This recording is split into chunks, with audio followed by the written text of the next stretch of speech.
Welcome, everybody. Thank you for joining Nerd TV for the Daytona 250 by Full Throttle Sim Racing. Of course, my name is Jeremy Stanley. You got to know me last week, and alongside me here, or actually below me on your screen, that matter, is going to be Kenny Bishop. Kenny, how's it going tonight? It's going pretty good, Jeremy. I'm glad to be back up in the booth, ready to get this Daytona race underway and start the season here. Yeah, man, this is go time. This is for the biggest race of the season. Typically, that most leagues like to run is Daytona International Speedway. We're going 100 laps, 250 miles around this 2.5 mile super speedway. We got about a minute and a half, maybe 2 minutes left in practice before they kick it straight to race.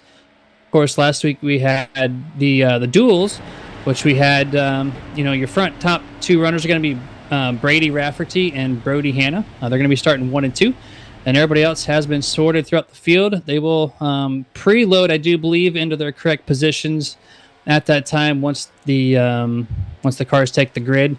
But this is the Martin Sports pre-race show. We have a couple sponsors we want to shout out real quick before we take the grid. We don't have too much time on that end, so I'd like to knock them out because without them, we are not here doing this for everybody watching Nerd TV at Full Throttle Sim Racing, which that is your Premier League and the official presenting series sponsor of the Cup Series and presenting sponsor for the grid lineup, which you'll be seeing here momentarily. League started in 2006, been running NR 2003 all the way up until 2017. At that time, they transitioned over to iRacing, and they've been going strong ever since. Great group of admins and drivers, been running for a long time. 16 years for any league is an amazing amount of time. Check them out. FTSR.net. Once again, FTSR.net website. Pretty clean, pretty easy to use. Check them out. Watch their stuff. Recommend this league. They've been running some really good races, and happy to call the races that matter.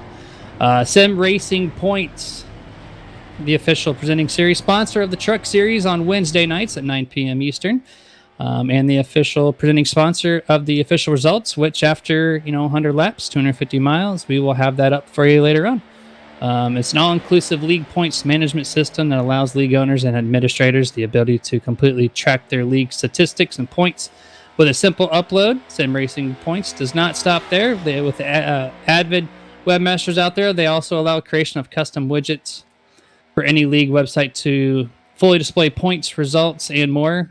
That easy update when the results are updated with just a few simple clicks of a mouse. Any league can have their stats up and running and looking good. Check out their pricing at simracingpoints.com. Then a couple other sponsors as well, like Martin Sports, the official apparel partner of Nerditudes and presenting sponsor of the pre-race show of the post-race podium and the Lucky Dog Award. Martin Sports is a small company, big-time product, home of the gloves of sim racing. They have a full line of apparel, hats, hoodies, T-shirts, some upcoming products. So just kind of keep an eye on their website for those updated new products that are coming out soon. Check them out, martinsports906.com, and use checkout code SUPERNERD for 25% off at checkout. Got iRacing iFlag. Also at checkout, Super Nerd for 15% off, the official flag partner of Nerditudes and the official sponsor for the race information. It's going to be throughout the race this evening. It's an awesome product. It basically puts the track lights inside your sim rig, makes you feel like you're really at the track. It's a great product. They come in multiple variations, whether it be like a little podium type thing on your desk or some LED light strips. You name it, they got it. That's iRacingIFlag.com, and you got the buttkicker.com. Use Nerd TV at checkout for 20% off over there. Basically a D-box like seat for your gaming rig. Makes your seat move around. 3D audio. It just makes you have a new, deeper immersion into the game. That's the buttkicker.com. And then, of course, the last sponsor of this evening is McConey Setup Shop. Premium setups and paints over there at McConeySetupShop.com. I've used their setups for a while now, and they are some of the best setups out there in the sim world. You just have to go try them out. They're awesome setups. They're backed by a lot of people in the leagues. here this evening and throughout the summer, like I said. So McConeySetupShop.com. All right, with that being said, we're going to kick off the pre-race show presented by Martin Sports and get down to the grid here, Kenny. If you want to go ahead and round out the top 10 for me. Yeah, absolutely. Got the pole here. Rob Shoemaker starting out in the pole. On second place, we have Gil Gok. Third place is your Dual 1 winner, Bobby Rafferty. Fourth place is your Dual 2 winner, Brody Hanna. Fifth is Richie Coy. Sixth, Tony Solari. Seventh is Brian Dubel. Eighth is Josh Johnson. Ninth is Dean Gear. And 10th is Lane Allen. 11th place, we're sitting with Ralph Nolan Jr. 12th, Donnie Staubitz. 13th, Josh Mayu. 14th, Shane Papala. 15th, Steve Loomis. 16th, Kevin Rupert. And Kenny, pace car has dipped down, so green flag is out right now. The Daytona 250 is out and underway. Absolutely. These drivers have been waiting for this moment, start of the season here, and as we go in the head, turn one, got Rip Shoemaker here, got the pole taken off going into turn one, still single file on the single line here, too wide all the way down to turn 1 and 2, Jeremy. Side by side, unless you are the front runner right now, which is Rob Shoemaker. He's in the best position to be. We saw last week that since the game had updated, the inside line almost became the preferred lane again. For those that watched the Daytona 500 this past Sunday, the outside was kind of the way to be for the most part until the very end, so they kind of figured it out. But right now it looks like the 85 has different ideas and wants to take the lead over. Absolutely. He's getting a big push there from Brody in the 23. And then you got Tony Solari as well, who won the truck race actually on Wednesday. So, he's got something to say up about this lead. The one that I'm going to keep an eye on, though, Jeremy, is he starts a little bit in the back there. I think he missed the duel, was Brandon Elder. He was your winner last year, and he led an impressive 63 laps last year. So he's one that I'm expecting to make his way through the field. So I'm going to keep my eye on him today. 63 out of 100 laps. That is a pretty darn good stat for being at a super speedway, because this track can promote so many lead changes. As any sim racer does know that they've raced here. We see the inside line kind of grow a car there, as you see, I think Gil Gok there take the top spot there on the bottom lane, and the 23 is right there to meet him on the top. Yeah, coming on the outside, Bernie Hanna's trying to get the lead coming off of turn 4. He's got Tony Solari still pushing him. But yes, Gil is there on the outside. He's trying to get a little bit of side draft, see if he can take it here on the lap. But it looks like Brody Hanna is actually going to be taking this one as they're heading off in the tri-oval, heading down into turn 1. Brody Hanna does take that lead. That's going to be your second lead change already this evening on lap number 3. Side by side, all the way through the entire field as they go to the backstretch. Yeah, we kind of see some of them gapped out too, like we did, like you said, yesterday in the Daytona 500. They weren't up on each other, not bump drafting or anything like that. They're spread out, and that's what we're seeing right here is a lot of drivers are spread out, especially midway through the pack. The front pack's a little bit more racy. Midway through the pack, definitely spread out as they're just kind of falling in place and see where this thing takes them. Yeah, we see the back kind of space out like you were just mentioning. We got a couple cars like the 18 of Brian Bliss and Casey McMullen there, and the 71 in front of him. Sherwood Williford, those guys are bad fast, but with 100 laps here, 250 miles, there is no rush to get to the point and kind of contend, right? Because, that big one can happen at any point in time, and with these next-gen cars, these things are super racy. They're really aggressive in the draft, and you can do a lot of things with them. So they definitely have plenty of time to work with. Oh, yeah, absolutely. Plenty of time. As you see Lane Allen there coming down on the inside, trying to pick up a little drafting partner there from Gil. That outside is getting the momentum, definitely pulling away from him, about 5 car lengths ahead from him as right now. Brody Hanna is still leading that top group with Tony Solari just drafting him. But, yeah, I think the 71, he's definitely not one that we have to worry about. We know what he's all about. He's last year's defending champion, so he'll be making his way to it. But I think they're just trying to play it safe and see what happens. But if it's anything like the duels, there wasn't a caution until the last lap. This is true, yeah. Very clean and impressive racing in the duels, both of them for that matter.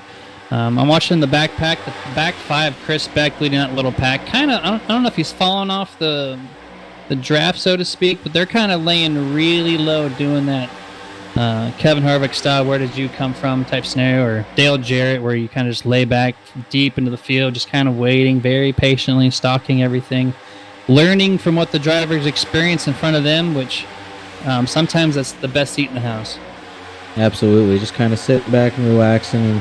And, we see the 12 there. Matthew's got Ryan Blaney skin going on. So if he's hoping he can have some Ryan Blaney luck like last night, almost had the win and and cut it off. But they're just hanging back right now. I can definitely see them making a run to the front, especially with what's in that pack there. Got a good group of drivers there, a bunch of fast cars, so I would not be surprised to see them come up to the front. But as we still see, Bernie Hanna's still leading the way, coming off of 2. The high line has definitely promoted itself as the dominant line here. We see so many cars on the bottom right now, but it's just that outside line does not throttle the cars back at all, and they get a huge launch, especially after turn 2. You're seeing it as they go down the super stretch right there. There's just about 8 cars or 9 cars or so on the top line, and they're outdoing the bottom line, which has about 20-plus cars.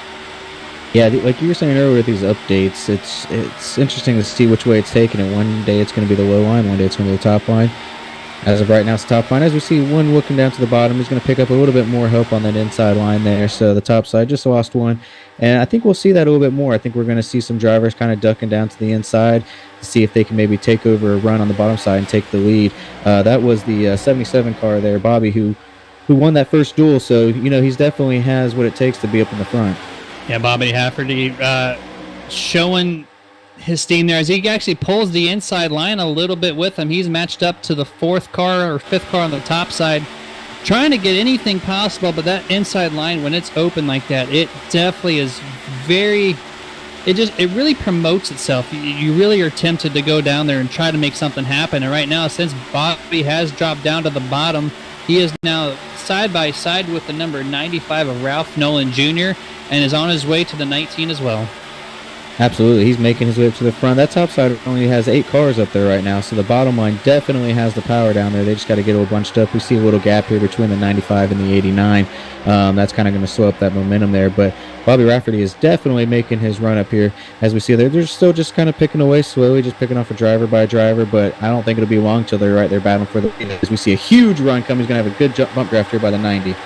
Yeah, the 90 of Donnie Schabitz, that rather, in the Chevrolet Sim Cube.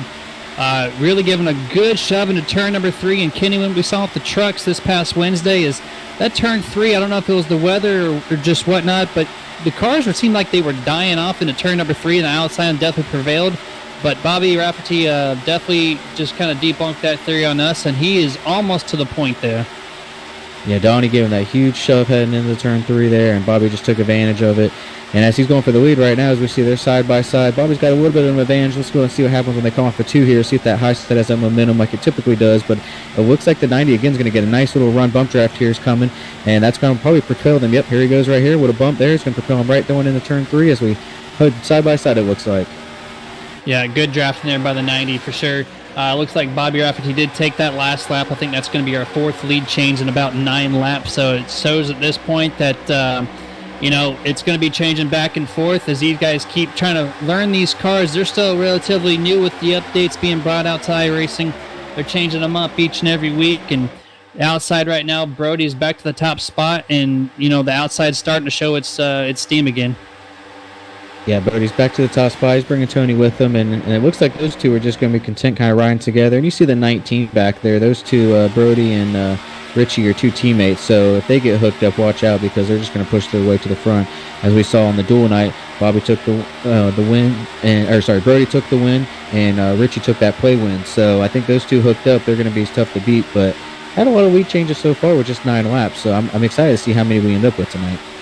Yeah, I definitely think there's going to be a lot more to come. And Richie there, 3rd place on the top side. He's definitely shown how fast and competitive he can be here at Daytona.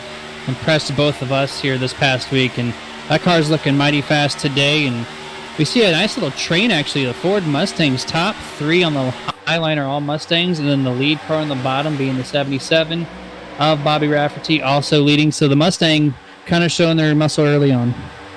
Yeah, just like yesterday in that 500, you saw a bunch of Mustangs up front. That blue Ford logo was just kind of dominating that whole race. I mean, they ended up winning and had most of them that were going to finish in the top 5, but besides that little hiccup there. So the Fords are definitely found what it takes here at the restrictor plate tracks.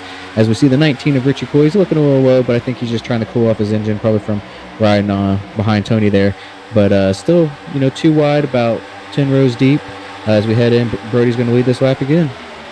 Yeah, Brody's definitely in the position preferred, I do believe, at this point in time. And we know Tony's a really good pusher, and he's just going to chill back and kind of let Brody do his thing on the top spot. Why ruin a good thing right now? We're only on lap 12 of 100, and no point in really pressing the issue unless he wants to get an extra bonus point for leading a lap, which, I mean, if he dipped down in front of the 77, he probably would have a good chance of doing so, but right now just kind of chilling.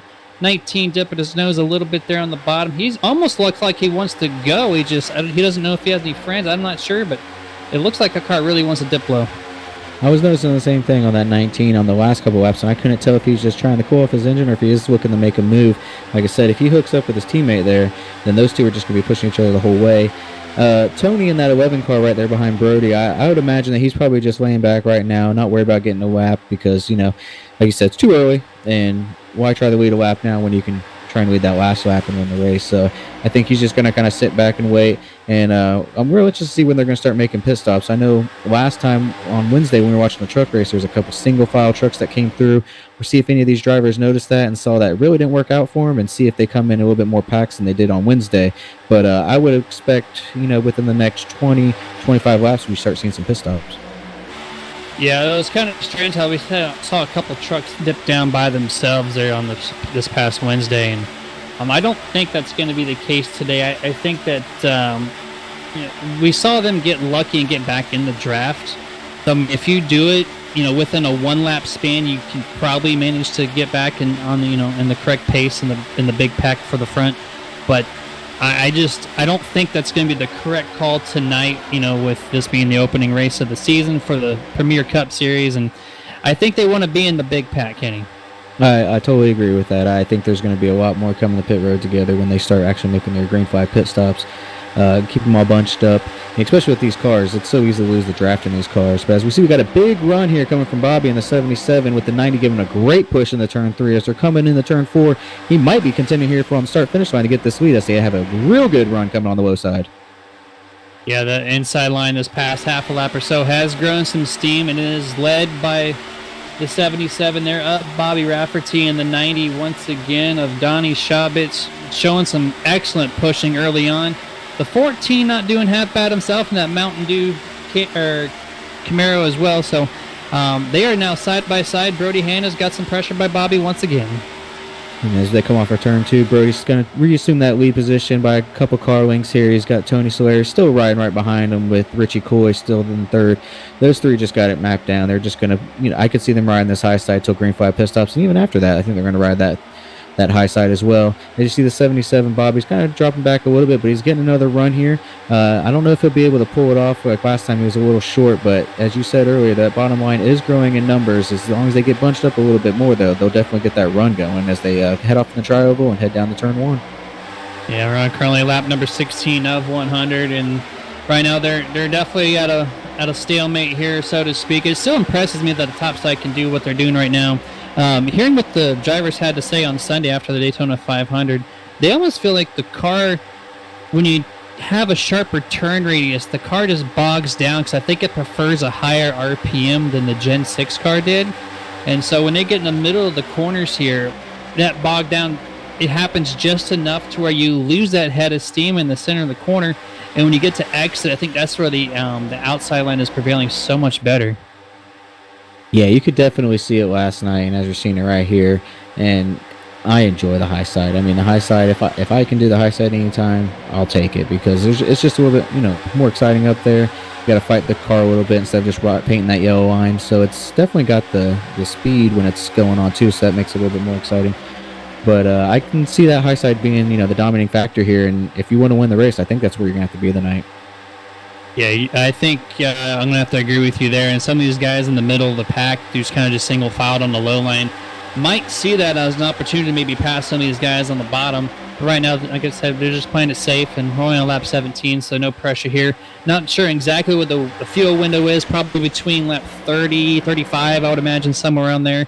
So we're going to have several green flag stops as long as these guys keep it nice and clean like they have been so far for the first 17. Yeah, and this is such a great league to be in. I mean, a lot of experienced drivers here, good quality drivers. You're not going to see many wrecks here. They're holding the wheel together. On Wednesday, I think we had one in the truck race, and then, like I said, on the final lap of the duels. So I think we're going to see quite a few green flag pit stops. So that'll be exciting. And I, like you said about the middle of the pack, I think for those guys to get up to the front, they're going to have to probably do some dicing, go from the high side to the low side, back to the high side, and kind of just like jostle around any spot they can get and just slowly advance their way to that front of the field if they want to kind of contend up for these leaders. Yeah, absolutely. We see the 23 Brody still at the point here. The inside actually falls back a little bit. You see the 14 get a little zigzag there off an exit of turn number 4. Kind of slowing up that lane a little bit. You see Bobby Rafferty fall back to about 5th place there on the bottom. So that outside is, as this run continues, it's starting to look like it's getting a little bit faster. Even you got that space in there between the 95 and the 89 for 5th and 6th place at the moment. Still impressed on how the high side's running, Kenny. Yeah, other than those top 4 cars, I mean, you see the 95 right now. He's sucking up to get back in as they're just pulling away from that bottom row there. Those 4 cars are actually staying pretty close. I mean, they're not right on top of each other, but they're within a close distance. But yeah, the ones behind that, they're spread out a car length, some of them 2 car lengths back, and they're still keeping that momentum. So it's impressive to see what that high side's doing, especially with those top 4. Those top 4 are just pushing the whole way, as we see they're gapping the bottom line now. Yeah, they sure are. And where Brody's sitting, would be a good product to have underneath his seat, Kenny, would be the butt kicker. The butt kicker, once again, I want to give a quick shout out to the butt kicker for giving you that realistic car feel. You can feel every bump in the track, all the sounds of the engine, of the cockpit, all inside your sim rig. One-of-a-kind product. Just a quick shout-out for them, thebuttkicker.com, Nerd TV for 20% off at checkout. Now, can we see the 95 go back to the bottom here? That being of Ralph Nolan Jr. takes the spot on the inside line and makes a huge run. Going to be tied for 3rd in line as they head to the tri-oval. Yeah, that's kind of what I was talking about earlier, that you're going to see some of those from the top side going to the bottom side and just trying to gain a little bit of positions, because I could see him, if he can get ahead of 19 and get a gap, I could see him jumping right back up in there. I mean, it's just a little bit of a game, but hey, that's all you got to do. Just slowly start picking away. Eventually, you'll be right there behind Brody Hannon looking at that first place and being like, yeah, you know what? I think I want to take it on the inside and get right around him. But slowly picking away, as we see here. I see now he's leading that bottom pack, but that 89, it kind of just filled in right where the 95 was. He said, okay, you're going down low. I'm going to squeeze right on your spot here. And you can see the amount of respect that these drivers have for one another. Side draft works really well in these cars, and these guys are not pushing that high line up against the wall, trying to scrape away with every ounce of side draft. They're giving each other tons of space, really. The 95 could easily just slide up there, next to the 89 and 19 and just kind of, bite away position after position. But he is hugging that yellow line as they're on the top side, basically on that top lane all the way through. So tons of respect and amount of space that the guys are giving each other is, as you mentioned earlier, it's a great group of guys to race with as they go by. The 02 going to lap down there on the top side, making it 3 wide temporarily for these leaders off the exit of turn number 2, giving them no pressure whatsoever. But yeah, it's just right now tons of space, even 3 wide. You can see the amount of gap in between each car there with the 14, the 91, and the 02. Just overall great amount of respect there. They got a big run coming here. You had Bobby gave the 95 of Ralph Nolan Jr. a great push heading in the 3. That's what we're seeing a lot of these pushes is, heading right in the 3. As he's coming, he's actually going to be fighting for this lead here as they're coming into the tri-oval. Looks like Brody still pulled away with it just barely, but that 95 definitely got a shot there from Bobby, and they're starting to make a recognition for this lead here. He's driving on board right now on Nerd TV with Bobby Rafferty sitting in 3rd place currently from the scoreboard position, as he gets just cleared of the nose of the 23 of Brody Hanna. But that won't be for a long time, because we know that outside will kick back. But right now, that inside is revolting. They want some action. Yeah, you got Tony Sawyer here giving Brody a little push there as ahead in the 3. Kind of gapped out between the 90 of Donnie and the 14 there of Lane Allen. They kind of bunched up. They get too close up together, gave him a bit of a gap there, and that outside lane was able to kind of get the momentum and power back by him there on the outside, as we see Brody taking that point, and he just doesn't want to give it up. Brody said, you know what, I'm gonna be leading 63 laps this year. How about that? And so far he's showing that he's gonna be the dominant one to beat tonight. You know what, at this pace, I think he's gonna top that number as long as he can have a good solid pit stop and a good pit plan with his teammates and everybody behind him. Let's see if they can actually make that happen. But right now the Ford gang is about 5, 6, 7, 8 cars deep on the top side are all Ford Mustangs. So the Ford was showing off early, but now they're just really showing off. And look who jumped into that 4th spot right there. 77 of Bobby Rafferty. He said, you know what, this high side is the way they go. I'm going to get off of this bottom lane. I'm going to jump into the high side, see what I can do up here. And as you saw, as soon as he did that, that bottom lane dropped back with a quickness. And he made the right choice by going up there. I think he's going to test the waters on the high side and see if he can kind of catch a run. And I wouldn't be surprised if we see him jump back down to the bottom and try to make a couple more passes here. Yeah, they're definitely noticing that the top side is preferred at this point in time. They will have to come down eventually, for the pit stops. They'll have to kind of, file into the bottom and get ready for that. But at this point in time, I think that about 10 more laps or so on that pit window before they have to do that. But yeah, Brody Hanna right now is showing some excellent steam there in the top spot on the high side. And I'm with you, Kenny. I prefer to run the top side if I can at a super speedway. It might not be like, I don't know, when you're single file, you would think the bottom would be the fastest, but it's just so much fun running the top of any track for that matter, especially at a super speedway when everyone just respectively follows suit. Yeah, especially when you get some runs like you can now. And as we see, that top lane is actually broken up. It's just going to be those 5 cars out on the top side. The 89's going down on the bottom here. He's going to catch a run off the side of 77 of Bobby Rafferty. So that 89's making a run here with the 1 car. So I could see those two making a little push here. Kevin's going to be giving them a push as they head down the super stretch, but they just don't have the pack with them though. They need some extra pushers. You see the 95 jump back up to the high side. Now he's right behind Bobby in that 77 as they're heading into turn 3, but that high side is still showing the dominance today. Yeah, that's Shane Papala there in the 89 Ford Mustang, running that clutch coffee bar, bright green and white color car, Ken, which I know those are one of your favorite color combinations there. Definitely bright. That's like a nighttime skin in the daytime. You can't miss that car, and the bright green wheels too. That's just, I love how that car looks. But yeah, he's trying to get a little bit of a piece of the action.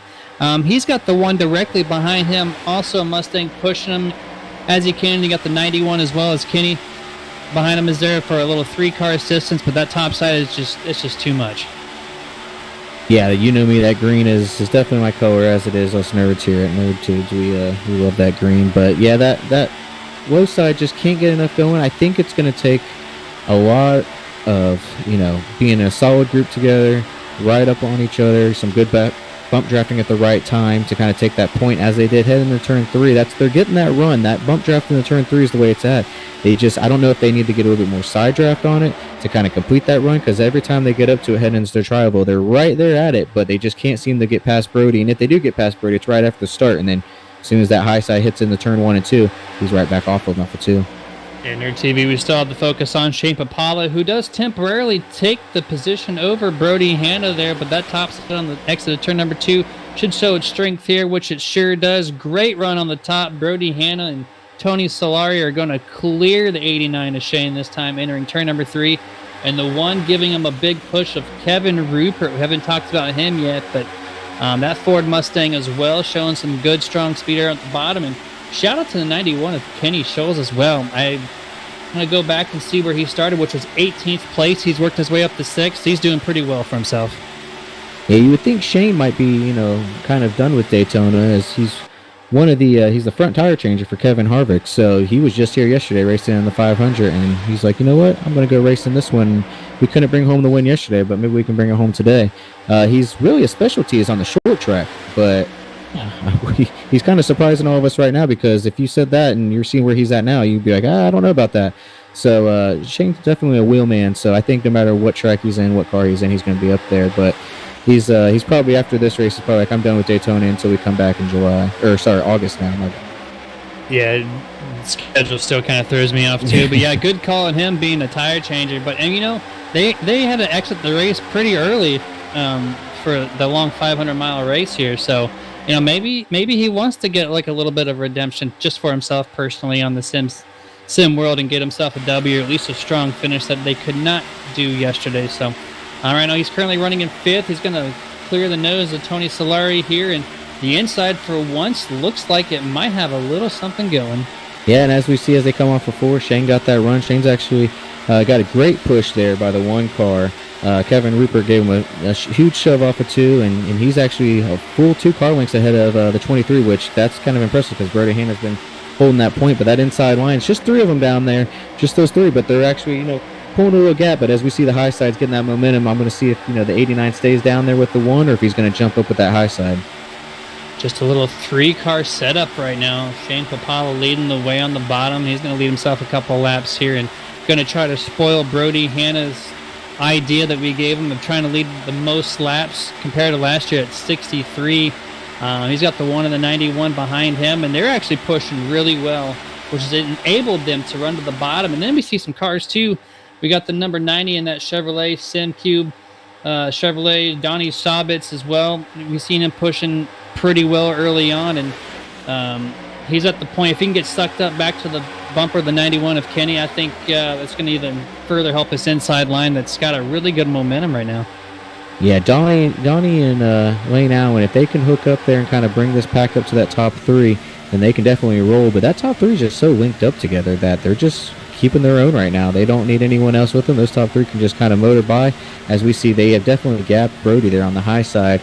And Brody could be kind of laying back because, as we see, we're on lap 32, so we know pit stops are definitely going to be coming here in the next 5 to 10 laps. I would say more 5 than anything. As you see, Bobby Rafferty drop down to the bottom as well. So I think we're going to start seeing that top side break up a little bit. Everyone's going to come down to that inside as we start making these green flag pit stops here soon. Yeah, it definitely looks like that is the case. Bobby Rafferty easily takes 5th place away from Brody Hanna, and Brody's finally realizing that outside line is going to be no more. As they are getting close to this pit window, as you said, they're going to have to come down the pit road soon and take a full tank of gas and potentially even right side tires. Who knows? Different strategies will prevail right there. But I think, as we mentioned earlier, we're going to see a big pack of cars instead of that single car stuff that we saw on this past Wednesday. I just feel like that's going to be the way to go, especially how well these cars are running with each other. And really loving how these next-gen cars, Kenny as well, they're running so aggressively, and it's not stale. Like they're moving around and high line, low line, high line, just very versatile car. Absolutely. When I was watching practice earlier, they were just jumping around, having fun, trying to test the limits, see what they can do. They're going high side, low side, debating on going 3 wide. So it's definitely a car that you can take it and put it where you want, and it'll hold it. And I do have to make a correction earlier. I was saying the 23 and the 19 teammates. Well, I also forgot the 11 is part of that teammates too. So those 3 aren't going anywhere. They're going to stay together for this whole race, I feel like, as long as they can, because as we see, those 3 on the high side was just pushing their way. So the 23, 11, and 19 are all teammates, not just the 23 and 19. Yeah, I think the rest of the field kind of realized that at this point, and if they know the teammates are going to work so well together, they know like the rest of the field might organize themselves to outdo them in numbers. And at super speedway racing, sometimes that is the way to go. So the inside line right now is showing that, as it kind of kicked Brody, Tony, and 19 as well outside of the top 3 from that high side line. It has broken up a little bit, but they're sustaining. They're running top 5, 6, 7th place right now. They haven't really fallen back since the initial pull away from the inside line, and I think we're going to be about 3 to 4 laps away from pit stops. I know that's going to be coming up real soon. Yeah, they're still having that momentum. As you see, they're slowly gaining back on those top 3 there. The 90 there of Donnie Staubitz, he's starting to get up a little bit closer now, as we see, as he's getting closer to Ken Schultz in the 91. That gap is what they need, and you see Allen in the 14, he's also kind of moving up Lane Allen there. So that bottom lane just needs to kind of group up a little bit more to keep that outside lane from coming up there. But Bobby Rafferty's also kind of jumped down there as well. So we got some fast cars. Either way, outside, inside, as long as you're grouping up together and you're getting some good pushes, it's going to move. So it's going to be an exciting race all the way to the end, I feel like, no matter which lane you're in. Yeah, it has not been a steel race up to this point. I do believe it's going to have excitement all the way through the end, as long as this car keeps showing off the way they have been for us up to this point. And the 3 teammates, I think once the pit stops go back, and get fully cycled through, I feel like they're gonna be back to the in contention, the top spot. Maybe they're just kind of relaxing. I don't know. We'll find out once they take that pit stop. But they could be just chilling, relaxing, not really pushing the issue. You see him not running too low on the bottom. You see the 90. He's trying to get a little bit of a side draft there from the 90, Brody, that is. Kind of pulls it up a little bit though, but it actually gave him a little bit of a launch too, getting a little bit closer to that door panel than usual. It actually propelled him in front of the 90, so that little side drive section right there definitely showed what kind of potential it does have. And look who kind of pushed their way up to the 15th spot there. Casey McMullen, he's in the back of this first pack, so he's kind of broken away from the second pack, and there's actually a third pack that's got a couple cars back there. But Casey McMullen sitting back here in the 15th spot. He's still just keeping his eye on the prize, knows that he's got a fast car. He's going to just slowly make his way through the field, and I'm sure he'll be a contender at the end. But you kind of see we got a couple of different groups here. We got this main pack here. We got a smaller pack that's a few seconds back, and then one more that's a little bit after that. So that's going to make an interesting thing for some pit stops. Hopefully those packs in the back can kind of bunch back up for everyone. Yeah, they're going to have to nail their pit stops if they want to, be up there with the main pack for sure. Quite curious to know when they're going to come down and how big in numbers will they come down. I feel like as more cars dip to the bottom, I feel like that window is getting really close to happening. So we'll keep an eye out and call every shot of the way once they go through the pit stops. But right now, the inside line still dominated by Ford Mustangs, or top or bottom. They're just all over the place. And I think that's the manufacturer to be with right now in the super speedways. It's just those Fords are just so much speed right now. They've been showing speed for years now, and that's definitely the way to go. As we see at every restrictor plate track, that Ford is the one to beat, and it's quite impressive what they put together. And it's not even teammates anymore; it's more of a manufacturer team driving. So no matter if you're on Penske or if you're on Wood Brothers, which it's affiliate, either way they're going to be pushing them. So the Fords definitely have it. As we see right here going into turn one, though, you got Brody Hanna. It's actually going to try to take that lead spot back with Tony Sawyer right behind him, and Richie Coy in that third spot. That high side has got that run, so it's going to make it interesting coming on those pit stops because we know they're not that far away. Yeah, they're just a handful of laps away at most. And going back to your quick manufacturer race here, I think there's only one Toyota Camry in the field, the 18 of Brian Bliss. Who's in that second pack right now, currently sitting in 18th spot. I think he's literally the only Toyota in the field, so it's like a 50-50 race right now. It looks like we got Brody Hanna calling out pits there in the 23. They dip down. Here we go. We got the 3 teammates and a couple cars behind them. Looks like 5 entering pit road at this time. Yeah, I was impressed with Tony there. Tony was on the outside, and Brody just made that last decision there on the team, and said he was pitting as they were coming off a 4, and to see Tony get down like he did and slow down enough, that was good on both Brody and Tony. Tony to slow up and Brody to kind of give him that space that he needed, but that's good teamwork there on those 3 cars. And then as you see, you got a couple of them that followed with him. The 85 there of Gil Gawk, who started on the outside, but he sees where the speed's at, so he's definitely coming in with these guys, and they're going to come out with some numbers. But let's see where they final out, because there's only 5 of them that came in. 7 total, actually. We got Chad Lang there in the 4 and the 44 of Chris Beck as well. They're a little bit further behind the leaders there, per se. And then we see, actually, Gil Gawk spun the tires twice exiting pit road. He's going to lose a little bit of time, but he'll still keep up with the 4 and the 44. No problem there. That could have been a really bad scenario. And then we see Wayne Grassy in there in the 7 car. We see much more coming down pit road, Kenny. Yeah, it looks like I counted about 10, maybe even 11 coming down pit road. So we got a big pack of cars here. Anywhere from that front pack to the back pack, they're all coming in. So hopefully they can kind of pair up. I'm looking to see, looks like we got a little bit of 2-tire action going on. So it looks like just 2 tires and fuel. And yeah, I see back there Gil. He definitely lost it there twice coming off pit road. So that's unfortunate for him because now he's kind of broken away from these 3. But as you see, this the Fury Motorsports here of these Tony, Brody, and Richie are just kind of putting everything back together. So we'll see where they cycle around after these pit stops are done. Huge implications for Donnie Staubitz there in the number 90. Overshot his pit stall, had to back up, and they still took 4 tires. So that was a really slow pit stop overall. He's going to be struggling to get back to any type of draft. It was our 3rd round of pit stops happening right now on their TV. Oh, that is very unfortunate, that you overshoot it, and then I'm not sure if he meant to take 4 tires or if he just forgot to check off one side, but that's definitely going to be slowing him up here.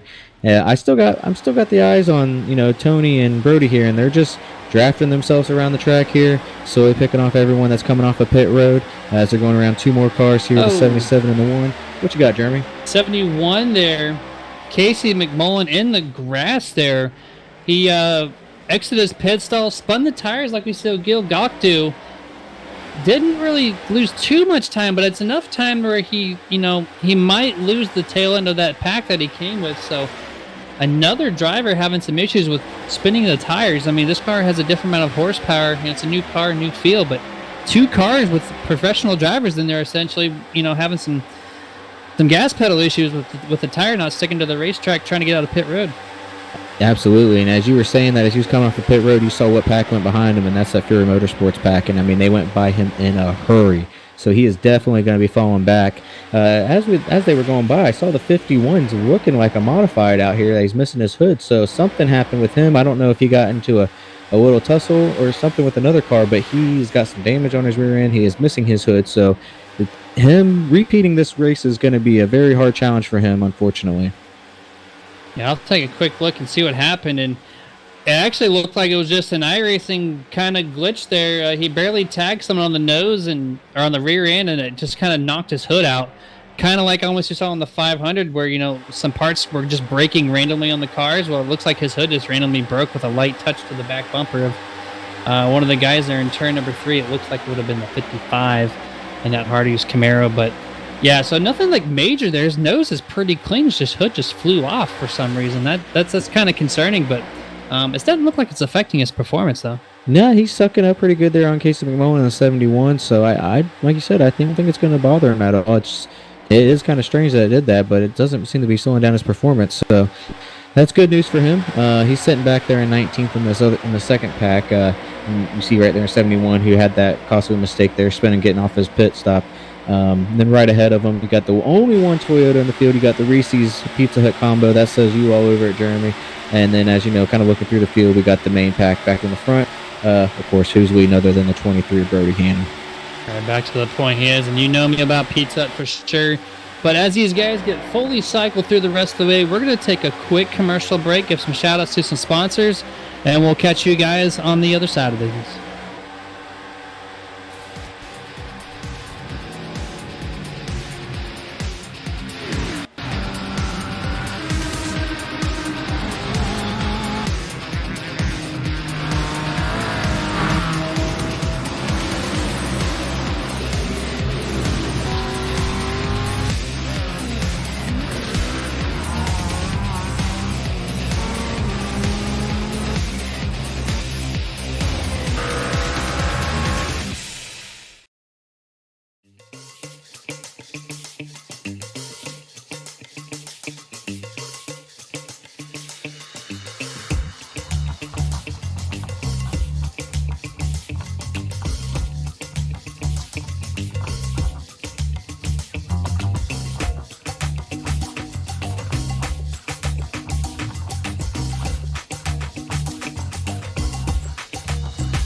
You want to be the best. You can't settle for the rest. There's a reason that McConey Setup Shop is trusted by more virtual and real-world tracks and companies than any other setup shop in iRacing. With partners such as Stafford Motor Speedway, the Nashville Fairgrounds Speedway, Five Flags Speedway, Speed 51, and more. When you want something done right, you go to the experts at McConey Setup Shop. With setups available for most series on both asphalt and dirt, built by a team of professional builders consisting of some of the top talents on the service, McConey Setup Shop LLC has what you need to hit the track with confidence. Head over to McConeySetupShop.com and learn why McConey Setup Shop is the official setup shop of Richmond Raceway Esports and is partnered with some of the largest names in virtual and real racing. And remember, at McConey Setup Shop, there are setups, but your victories.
Guys, welcome back to full screen coverage on Nerd TV, presented by Nerditudes in the Full Throttle Sim Racing League here. And Kenny, during that break, we saw a bunch of no action, just a lot of good side by side all the way through. And the pit cycle is a fully cycled through, of course. And you see that the top two, anyways, the 23, the 19, the teammates working really good on the high side.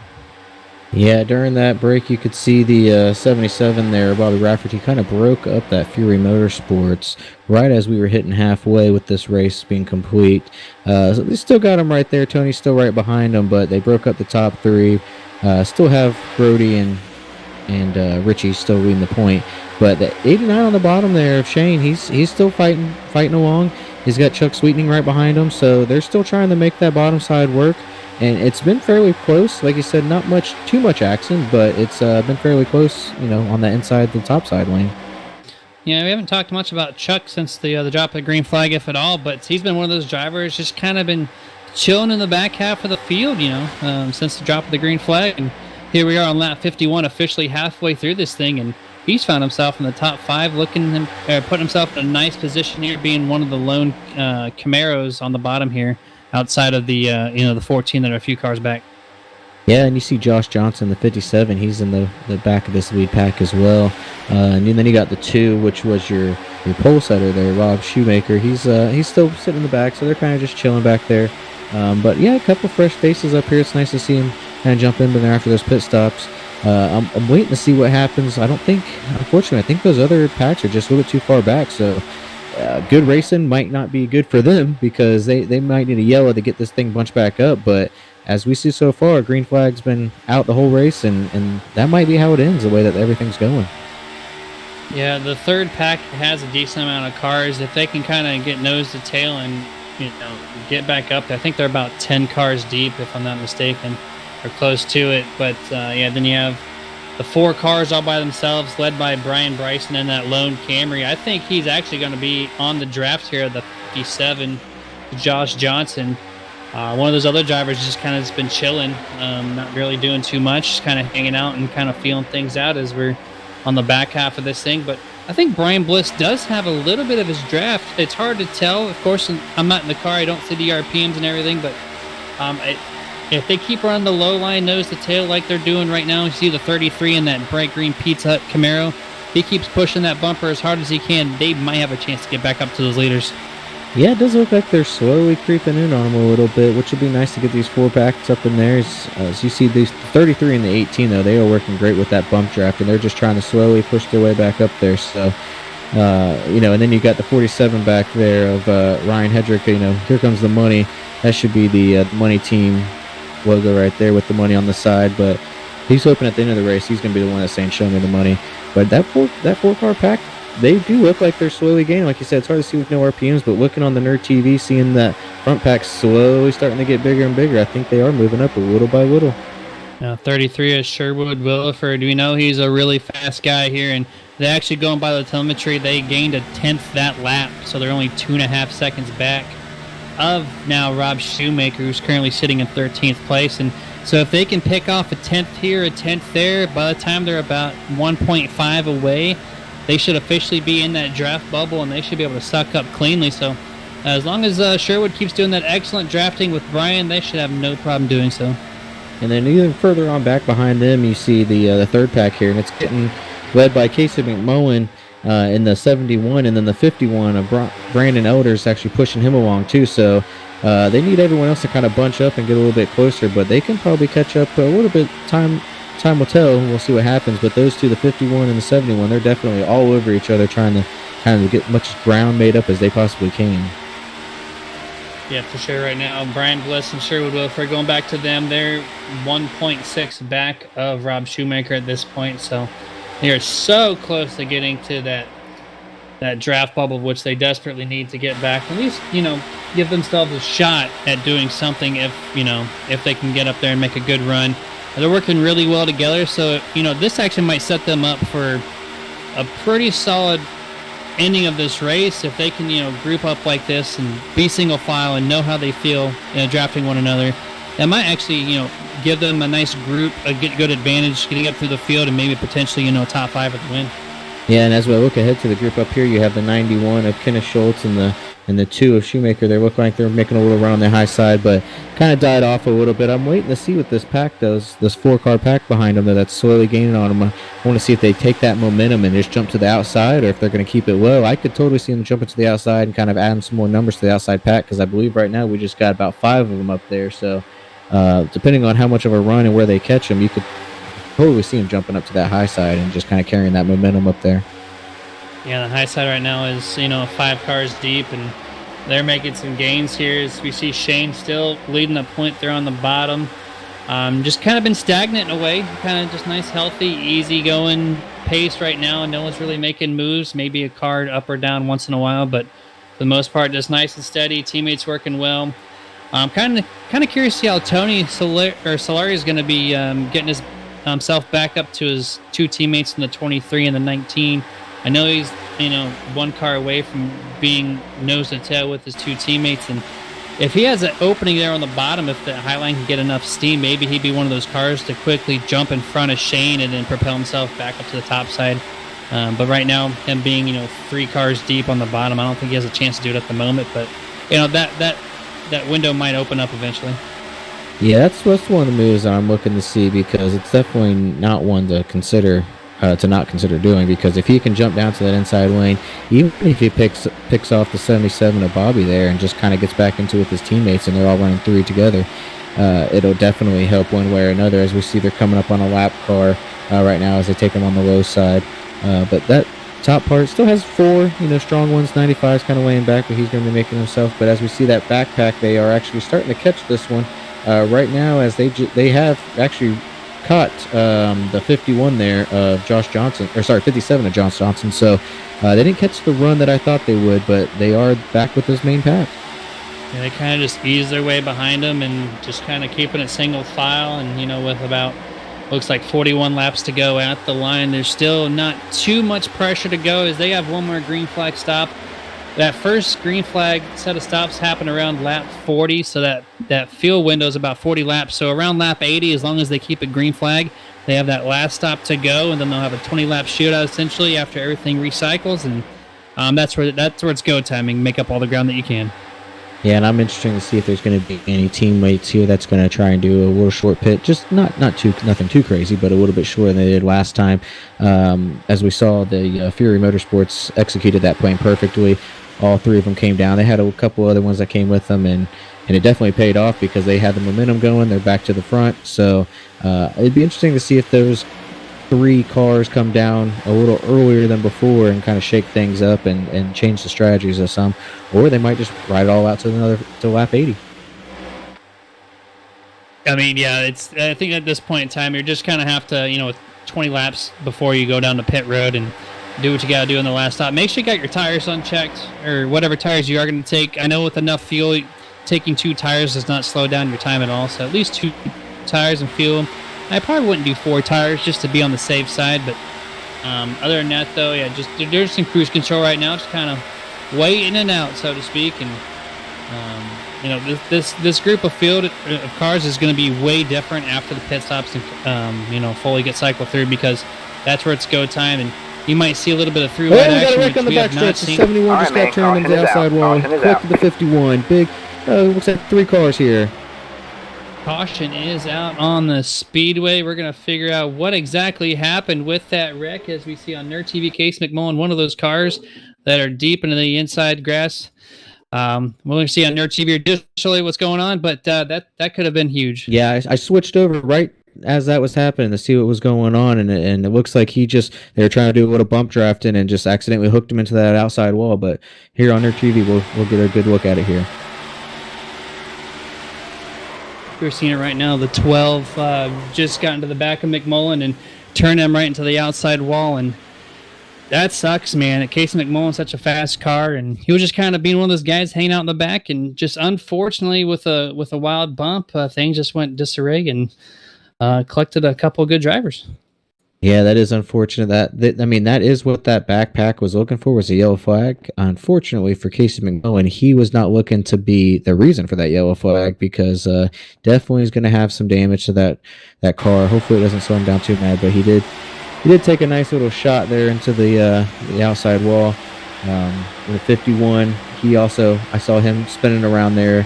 As you can see on their TV, he was spinning head in the 3, so he's going to have some damage to him as well. That hood is actually looking like it should not be there now. I was just going to say that finally gave him a reason to have that hood not be there, but, with the next gen, some of these parts are randomly failing, but, this is going to set up the end of the race here. If they go green flag the rest of the way, they will be officially good to go on fuel as long as they get the, I think 20 gallons that they put in these cars. If they get that tank fully fueled up, I think this will be good to go the rest of the way. Unless there's a green-white checker, then, that part's going to be really close, so hopefully they, preserve what they can. But this is going to present some really good racing now. They're all going to be bunched up once again. This is the first caution of this evening, so really interesting how this restart's going to play out. Yeah, in the 81, we see he just kind of got a quick pit stop there. He's a lot faster than all the other ones. He got off pit road a lot quicker than everyone else did. But you can see those 3 teammates, I think they got off about the same time. Kind of shook up that front pack there a little bit, though, because as we see the 91 of Kenneth Schultz kind of pulled out. Kevin Rupert, he's out there in front. So there's a couple different cars now that we're going to see in that front pack. But Shane, he's still kind of controlling that point down there. We'll see where he kind of cycles through after these pit stops. I believe that'll put him back in first. But once everything kind of cycles through, we'll definitely know. Yeah, I do believe you're correct. Shane should be at the point, at least to what I'm looking at on the screen anyways. We got a couple cars who probably staying out, getting the wave around, getting the lucky dog, which at this point in time, the first car that was lapped down, I think, was Brandon Elder, if I'm not mistaken. He should be the lucky dog recipient. We'll get official word on that here shortly, but I do believe he is that driver that's going to get that reward. But yeah, Shane right now looking like he's going to be on the point. And actually looking at Casey McMullen, who's currently right behind him, going to dip down to pit road now. His car doesn't look that bad for going basically head on to that outside wall there just before turn 3. I don't really see much damage at all. So his car might actually be able to be in contention still. Yeah, he might still be able to get it going, as we see on their TV here. You have the lucky dog driver recipient of Brandon Elder, brought to you by Martin Sports. Go ahead and get yourself a lap back there. Go ahead and see what we got for him. And another good thing too that would be nice on the track right now, Jeremy, would be that iRacing iFlag, and that would be a good one to have for you. And I think you got a little bit of information on that, don't you? I sure do. Yeah, that's an excellent product if you want to further expand your sim rig to the fullest extent possible. 64 light emitting diode LED matrix system that displays racing flags in a truly noticeable peripheral visual fashion, making it both impossible to miss any flag like yellow, blue, safety flags, etc., but also easier to allow the driver to achieve the highest level of focus because you don't have to look for that little flag in the top left-hand corner of your screen. iRacing iFlag continues to build the sim racing scene by putting 70% of what is profited back into the community through driver sponsorships, event sponsorships, charity events, and more. View their complete product line at iRacingIFlag.com. And if you do happen to purchase one of their products, which I highly recommend, Super Nerd at checkout will get you 15% off of anything that you put in your shopping cart. This is the first yellow flag, so this is one of those good times to promote that product because, that yellow flag, sometimes you might not notice it. And you don't have an excuse to, miss the flag and run over somebody. So definitely check them out, iRacingIFlag.com. But pace car has dipped down. Green flag is out. And you see Shane on the high side take a good, strong restart over the 1. Yeah, he picked that outside lane, which is not a bad pick at all because as he was seen on that low side, he just, he was running up front on that low side, but that high side just had the momentum. So I think that was definitely a good call going up on the high side. But you have the one car here of Kevin Rupert. He's trying to fight back with the 91 of Kenneth Schultz. So it's going to be some good battles. Like I said, some new cars here up at the front. So let's see what they can do as they're coming off of turn 2. Kenneth Rupert showing the point for the first time this evening, and the 23 and the 19 are in weird territory as they big checkup. Big checkup. Yeah, huge checkup. Speaking of the 19, as soon as we got to him, it looks like they're a little more messed up there. Huge bump issue from the 6. That I don't want to call out Keselowski from yesterday, but that was a huge bump and almost wrecked another car. So the 6 is a little bit worrisome this weekend. But they all kind of get it figured out. It kind of separated some cars a little bit, but they have not lost the draft, and I'm sure they'll be back up there racing in no time. Yeah, it depends on who's in that 6. If it's Brad Kozlowski, I think I'm going to want to kind of not be in front of him because, yes, yesterday was a little too aggressive. But as we see here, you got the 89, definitely that inside lane. You got Brody Hanna that went down with him. I'm waiting to see if he's going to go to that high side or if he's going to stay low with them. Right now they're staying low. The 19, he's kind of pushing up a little bit. And I also noticed, unfortunately, that 51, Brandon Orr, he did get the lucky dog, but he is sitting on pit road. I would imagine he is repairing some damage. Hopefully his night's not done. Maybe he can get some more points. But as of right now, he is sitting on pit road. Yeah, hopefully they can get that car repaired for sure and get back on track to get maximum amount of points for that team. But right now, I was going to say the 19 should jump up to the top side if he wants to get back with his teammate. And as soon as I was going to call that out, Richie Coy has done so. He is to the top lane, taking the lead advantage there. Right there is where the 23 dips up high. I saw that coming a mile away, and they got the two teammates back together, nose to tail on the top side. We must have been on the same wavelength because I was thinking the same thing. I was like, that 19 is to go hide. There he goes, and here we are in the 23. And I'm surprised Shane didn't go up top with him. I thought maybe he would go up there just kind of hold him back because, as we know, the 23 and the 19 have just been kind of working together on that high side all night and been dominating up there. But 89 there, Shane's holding his ground. So they need Tony Solari to kind of get past a couple cars on the top side and get those 3 going again. Don't be surprised if Bobby Rafferty, too, kind of tries to get up there and spoil the surprise.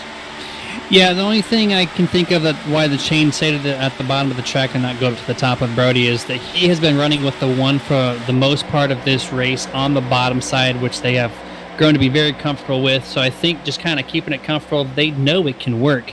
We have seen that happen, in the past 20, 30 laps, that low line has finally got its head of steam. And I think that's why he chose to elect to be at the bottom and help the one car out, because he's been helping them so much part of this middle of the race. You're absolutely correct on that, because that bottom row, those 4 cars in that front bottom row, all teammates. Gladiators Racing, all 4 of those, that they're going to stick together this whole race. So that is absolutely why he did not go up on the high side. So it's going to be I think those 2 groups there. You're going to have the Gladiator Motorsports with the Fury Motorsports kind of going back and forth, because Gladiators are Racing and Fury Motorsports. Those 2 have been going back and forth. So it might be from one of those 7 cars there.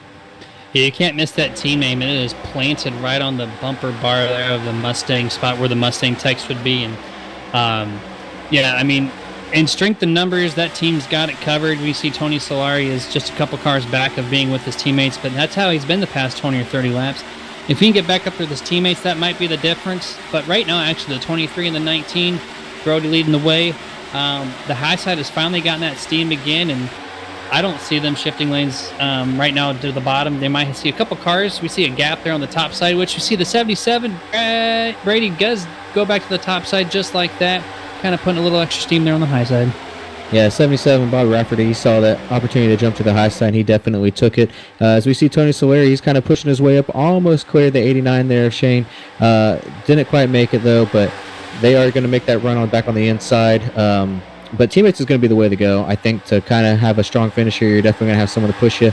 Unless you're Ricky Stenhouse, which, you only have the only Toyota in the field, and Brian Bliss, so he could be our Ricky Stenhouse tonight. But as we see the 67 and the 57 jump to the inside, which is going to give the 11 car there I'm sorry, I'm blanking on his name right now. Tony Solari, he's actually going to get back with his teammates. So you have the 67 and the 57 to the point right now. What a huge move for those 2 Chevrolet Camaros as we see a Camaro finally take the top spot here, or at least close to it. Going to be 3rd at the line. But yeah, that brings the 3 Fury Motorsports teammates nose to tail on the top side, 1, 2, and 3. That is huge as we see the Gladiator iRacing teammates drop back just outside the top 10 on the bottom, as they're now in a position to where they need to make up some ground.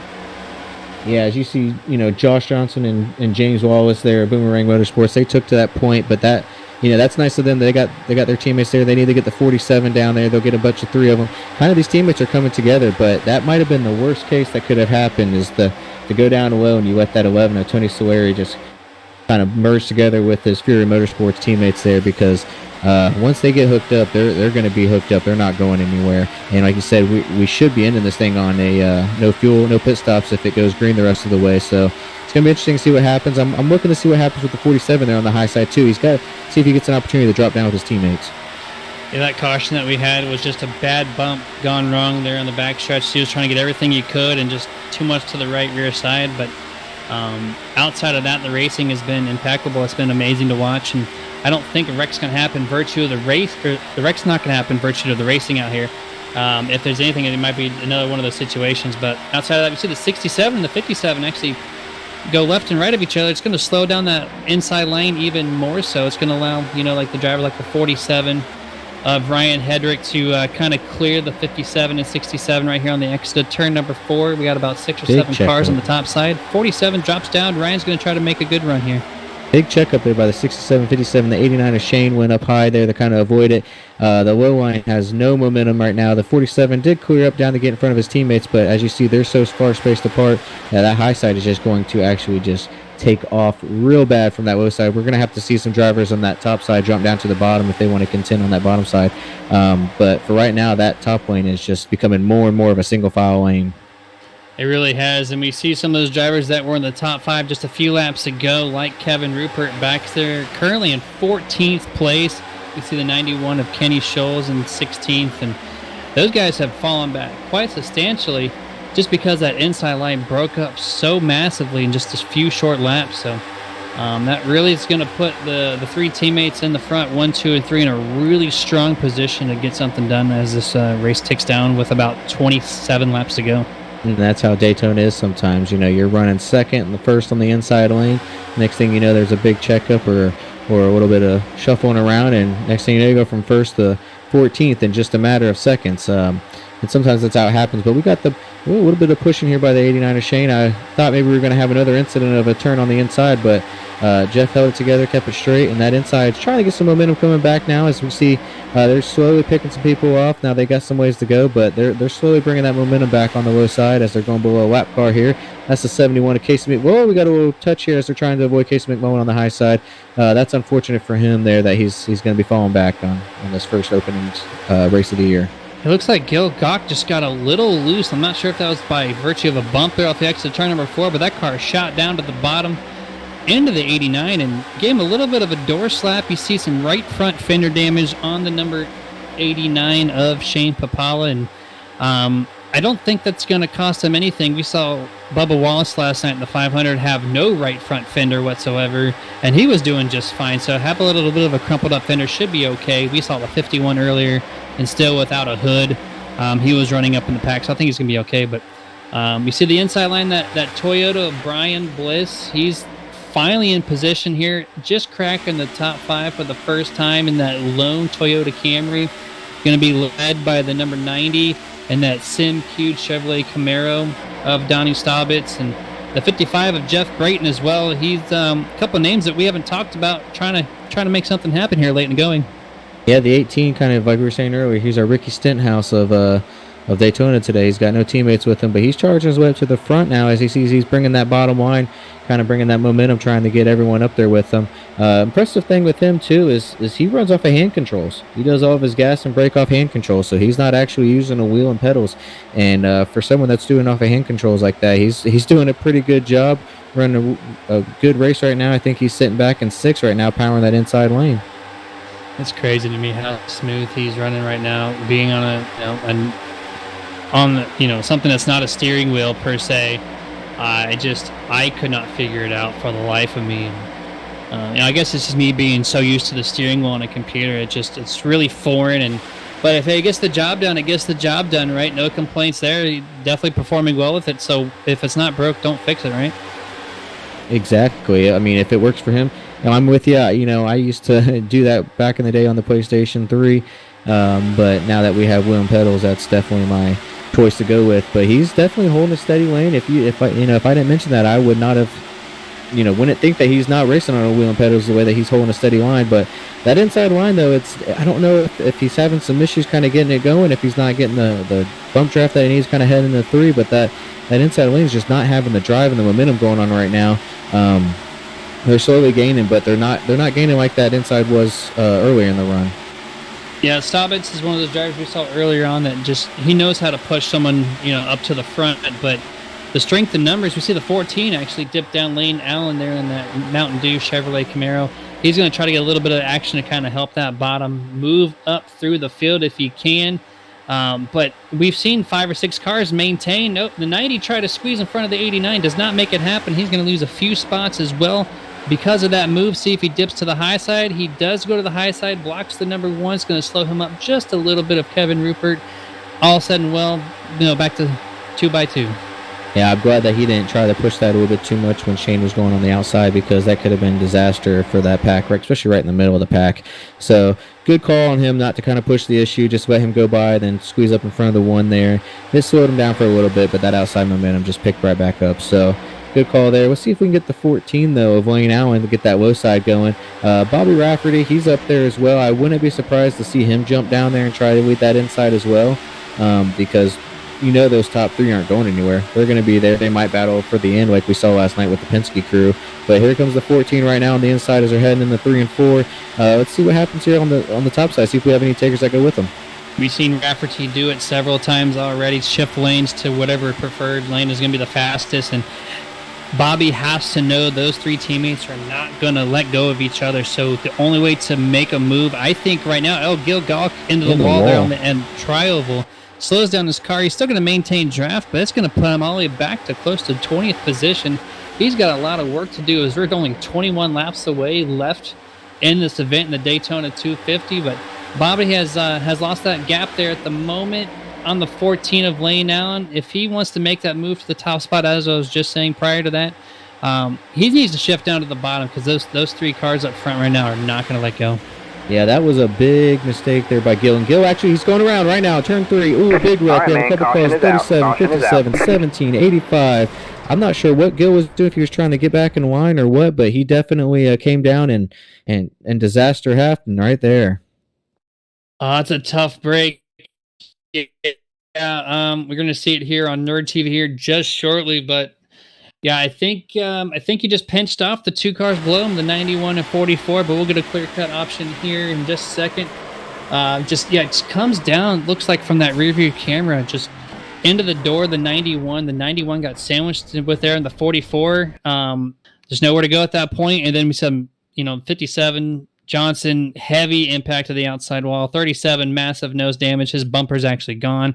17, hit the apron, slammed the outside wall after losing control of his car. And that's just tragic for some of those guys who had such a clean race and ran in the back, kind of wanted to avoid that situation and still found it. Yeah, especially the 57 of Josh Johnson there. He was up at the front a little bit and then fell back. And Gil, I don't know if he was trying to find a spot to kind of get in, because as we saw going into the tri-oval last lap, he got into the wall, slowed him down, and lost a bunch of spots, went from being in the top 5 to outside that first group. And I'm not sure if he was just trying to come down and maybe pick up some help there and maybe just judged it wrong, but that is that's something that went from bad to worse in a hurry. Yeah, especially if like the 17 who thought he had it, and then the apron, once he bounced off the apron, that car just shot up to the wall, and his day is potentially done with that massive amount of damage on that machine, as well as we see some guys do some pit road work. That's going to be all the people that have damage currently on their cars. I don't expect anyone in the front to pit down or go down pit road. They did not. They're all going to stay out, of course, because they can make it on fuel. And now with the caution, they can save some gas if there is a green-white checker. So I think they're definitely good to go the rest of the way if they weren't already. But let's see what kind of work these crews can do to these cars. We know Casey McMullen needed that pit stop to get back to where he needed to be, which actually, speaking of which, Matty Watkins, I do believe, is going to be your lucky dog recipient there in the number 99. We'll get official word once they get back and around to the tail end of the field. But a lot of work to do on a lot of these machines to get them up and running.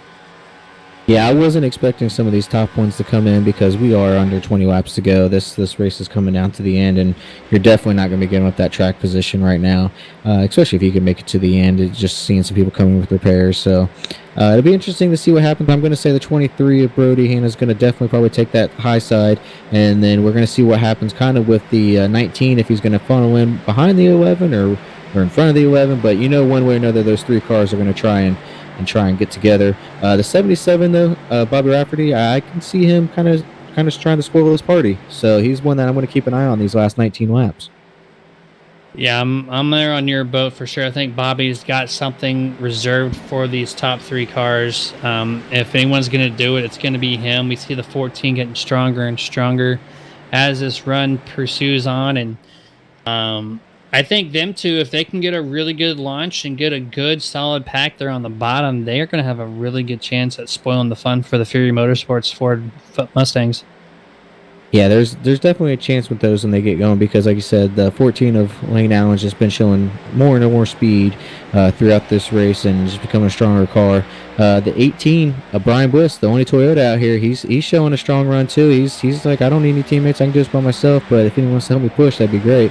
He's trying to get that Reese's Toyota up to the front, but looks like Brody Hanna's going to actually take the inside, which is going to put Richie Coy and the 19 on the outside.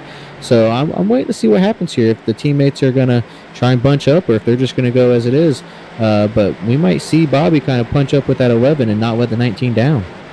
You know, Kenny, that actually surprises me to an extent. I would think that the 23 would take the outside and they would let him drop back into position so they can early, take advantage. But the only thing, if they went back to the top side, I think at this point is they're going to have to let the 19 kind of check up enough for the 23 and then maybe the 11, depending on the restart he gets, can maybe squeeze to the top. I don't know. It's going to be tough to play out, but having Brody sit there on the bottom, either they're going to give the 19 the position on the inside line or one of these guys are potentially going to fall back and outside of this three-car situation they got going on. Yeah, it's definitely going to be interesting to see what happens. And as we see here on Nerd TV, you were correct with Matty Watkins, the 99. He is the lucky dog driver for this caution, brought to you by Martin Sports.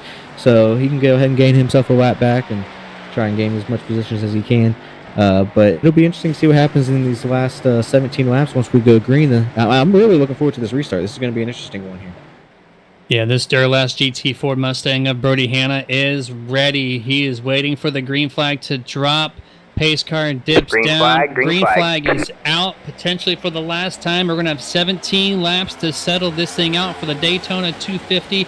He gets a good launch over his teammate in the number 19 of Richie Coy. And right now, Coy is still stationary on the top. We'll see if the two teammates go up high. And as we see, they're still side by side, about 10 rows deep here. As we got the 23 and the 11. Those two teammates are taking off. Richie Coy cannot get it going on the high sides. We see Bobby Rafferty looking like he's going to jump to the outside as he does, but here comes the two teammates. So kind of split them up a little bit, but we've seen this before with these four drivers on the top. But Bobby Rafferty might be looking on that inside lane. He looks like he was going to do it for a second there as they're heading down into turn 3. Ralph Nolan Jr. there in the 95 Camaro. Behind him, the number 89 as well of Shane Papala. Going to have a huge head of steam. Going to be going side by side with Brody Hanna for the race lead as they come to the tri-oval for 16 laps to go. Yeah, as we see Brody Hanna still taking the point there with Ralph Nolan Jr. right behind him. He's trying to make as much run as he can with Shane pushing him. He's actually the 95 of Ralph is going to be here by himself as well. No teammates here in the group, so he's going to get all the help that he can get. No matter who it is, as long as they're pushing him to the front, he won't care. As we see, the 33 is actually making his presence. He was in that second pack, and now he's up here in the top 10. So, we are seeing every run here. We're seeing a little bit more new faces that we haven't seen all race. But that outside lane, though, with Brody Hanna and Tony Solari, it's just too hard right now. Yeah, it's that Dale Jarrett mentality where you just don't show your face until 15, 20 laps to go, right where it counts the most. As long as you can weed your way to the front, that's all that matters. And right now, that inside line, as much steam as it had off of turn 4 last lap, they got to the exit of the tri-oval and it died out. The high side just so strong. I think these cars do. Yep, Richie, the 19 to the inside, are going to try to get with his teammates. You see the 14 Lane Allen do the same thing in that Mountain Dew Camaro. Side by side with Rafferty is Richie Coy, and that car just quickly slows down as the high side is just so dominant still.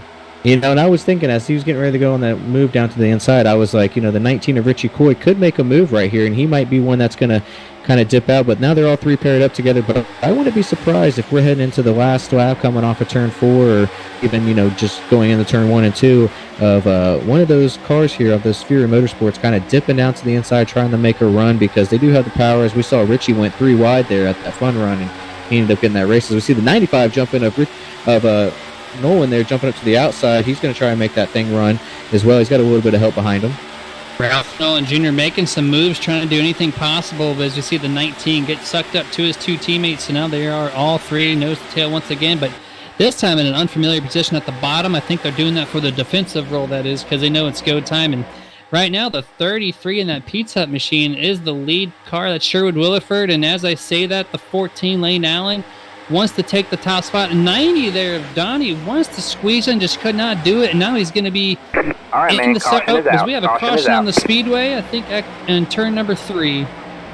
Yeah, I'm not sure where that caution came from. I was kind of watching that little move there that they were making. I thought it was going to be right there, but I didn't see anything. It sounds like the 7 might have been in it, but I'm not entirely sure. But I could totally see, this whole pack kind of going away from that Fury Motorsports because they've been the dominant one. So where they're at, they're going to go the opposite way because everyone's jostling for position right now. Turn number 3, Wayne Grassy gets turned by, the number 6. Out of all car numbers, of course, that's only the most fitting. Not for the current driver in the number 6, being James Torrey, but just laughing because of the Brad Keselowski thing from yesterday in the 500. But just a huge check up there on the top side. It looks like the 55 and 18 woed up a little bit extra.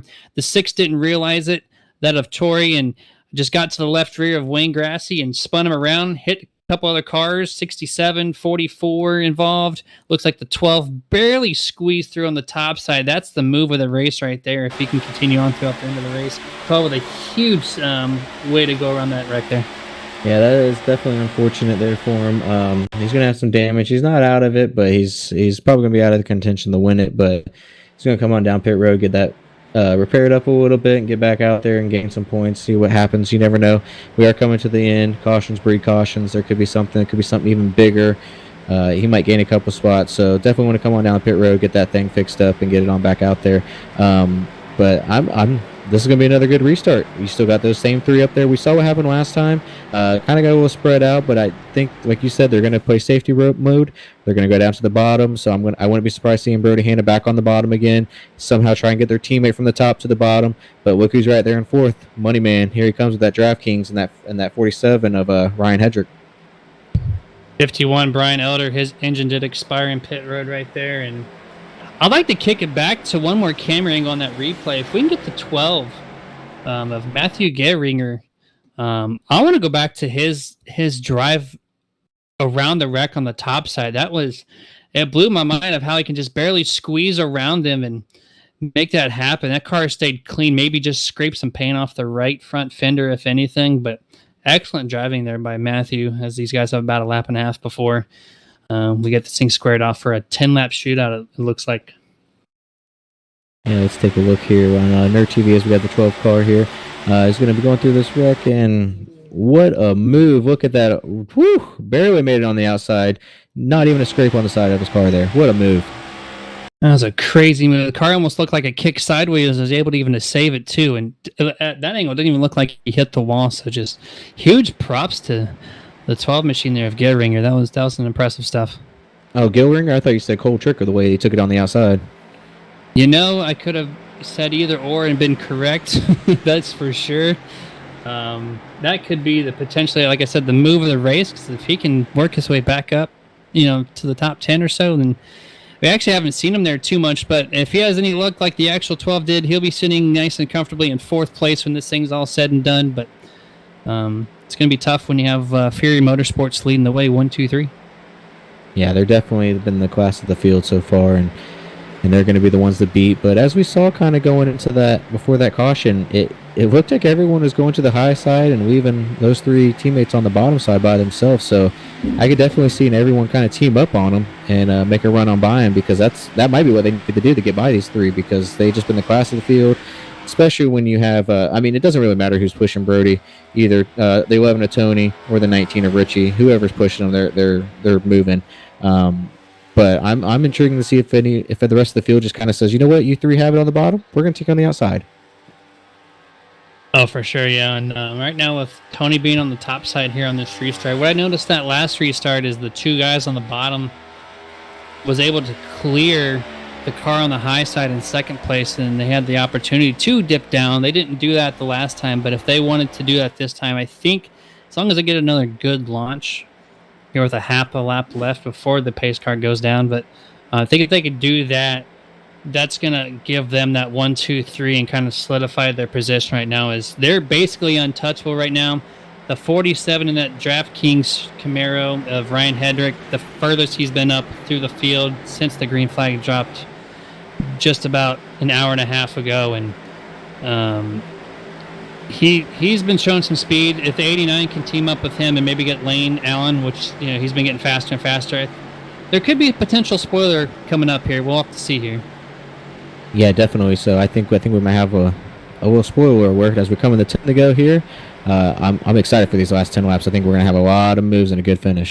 Green, Race green, car green. down, 23 ready. Green flag is out. 23 Brody Hanna with an excellent restart.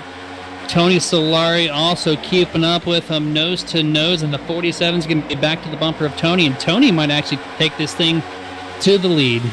Yeah, Tony, he's got to run on the outside. If he clears the 23 of Brody Hanna, I will not be surprised if he goes away with it. But as we see, the 23 is fighting back on the inside.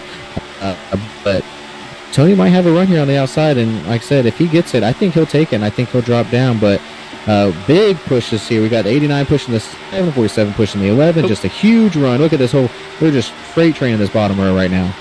One car went through the grass just a little bit. They kept it nice and straight. Couldn't tell who that was up front, but everything's still good to go in the back of the pack. Yeah, but going back to the leaders here, things are scrambling. Huge save by the 89. The 33 dips in the number 1, 6, All right, 18. man, caution is Brian out. Bliss, Caution 4 is out. cars around. Caution is out for the 3rd time this evening. That is unfortunate, as we saw there. They were trying to move around for position. We see the 6 car again. Brad Kozlowski.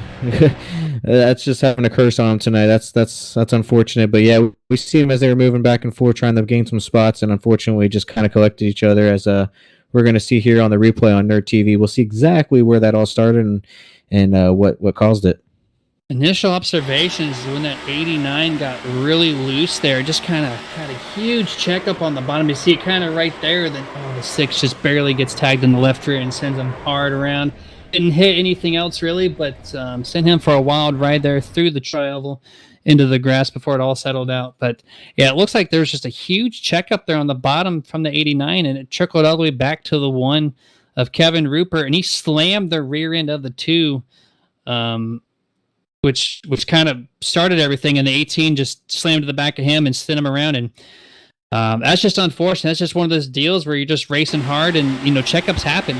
You see it right there, just heavy bump there, and then gets plowed by the 18, sends him around. And I think his car is going to be okay, Kenny. It's just a little bit of nose damage, maybe getting pit road and repair it, and he'll be good. Just kind of some amount of laps to get back up there, though. Yeah, it didn't look like many people hit off the wall. It kind of looks like they all just slid around, and the 2 of Rob Shoemaker, he already had some damage in the back, so they're just adding to it, just kind of pushing it in a little bit more. But as we see, looks like Tony Solari, he's trying to sweep the weekend. He's trying to sweep the Daytona truck race last Wednesday. He's going to try and take this one today. He's strong out front. He's been sent behind the 23 of Brody Hanna, so we haven't really seen his speed per se all day out front, but with this thing coming back, we were going to come back with maybe about 6 laps to go, so he's looking good now. He doesn't have any teammates around him, but that's okay. He's going to paint that yellow line just like he did in the truck race and try to bring home another victory. Going back to the 23 of Brody Hanna, he was leading the inside line there, half a track before that wreck happened, and with that huge run the top side had, and then with the 89 dropping down and a couple other guys with the checkup and everything, sent him back to 7th place on the grid. How fast things can change in a half lap going from 1st to 7th. All of a sudden, he's in a weird spot where he has not been in all night long, which is going to be mid-pack. So it's going to be a little bit of a different story here. We're going to see some skill set that we have not had on display so far this evening, with the 23 and the 19 of Richie Coy for that matter too. So Richie Coy sitting in 9th place. So all of a sudden, Kenny, they got some work to do to get back up there, but the spoiler is starting to show its face. Tony going to be leading the way, and yeah, he's with that truck race with that really good win. Right now leading the points. He wants to get that sweep for Daytona. Like, there's nothing better than a super speedway sweep, because these tracks are just, so many extra people are in contention of winning these type of events. So to kind of sweep him out like that, that's going to be some good stuff there for him. Yeah, definitely be very impressive if he can sweep it, because like you said, there's, you got some ringers out there, and everyone's got a shot at these super speedways most of the time, so to pull away with 2 victories would be quite impressive. But when they line these things up, that inside line's going to have some power. The 19 of Richie's going to be right up to the 23 of Brody for his teammate. Right in front of them's Bobby Rafferty, your dual one winner. Right in front of them, he's been kind of quiet all day. It's the 47 there of Ryan Hedrick. So that inside lane might be pushing. So I don't know if these teammates are going to get back to Tony, but they got a good chance. And we'll see what happens. I think they're going to be jumping all around, though. I think we already saw it before that last caution. They're going to see some on the high side come to the low side to the high side.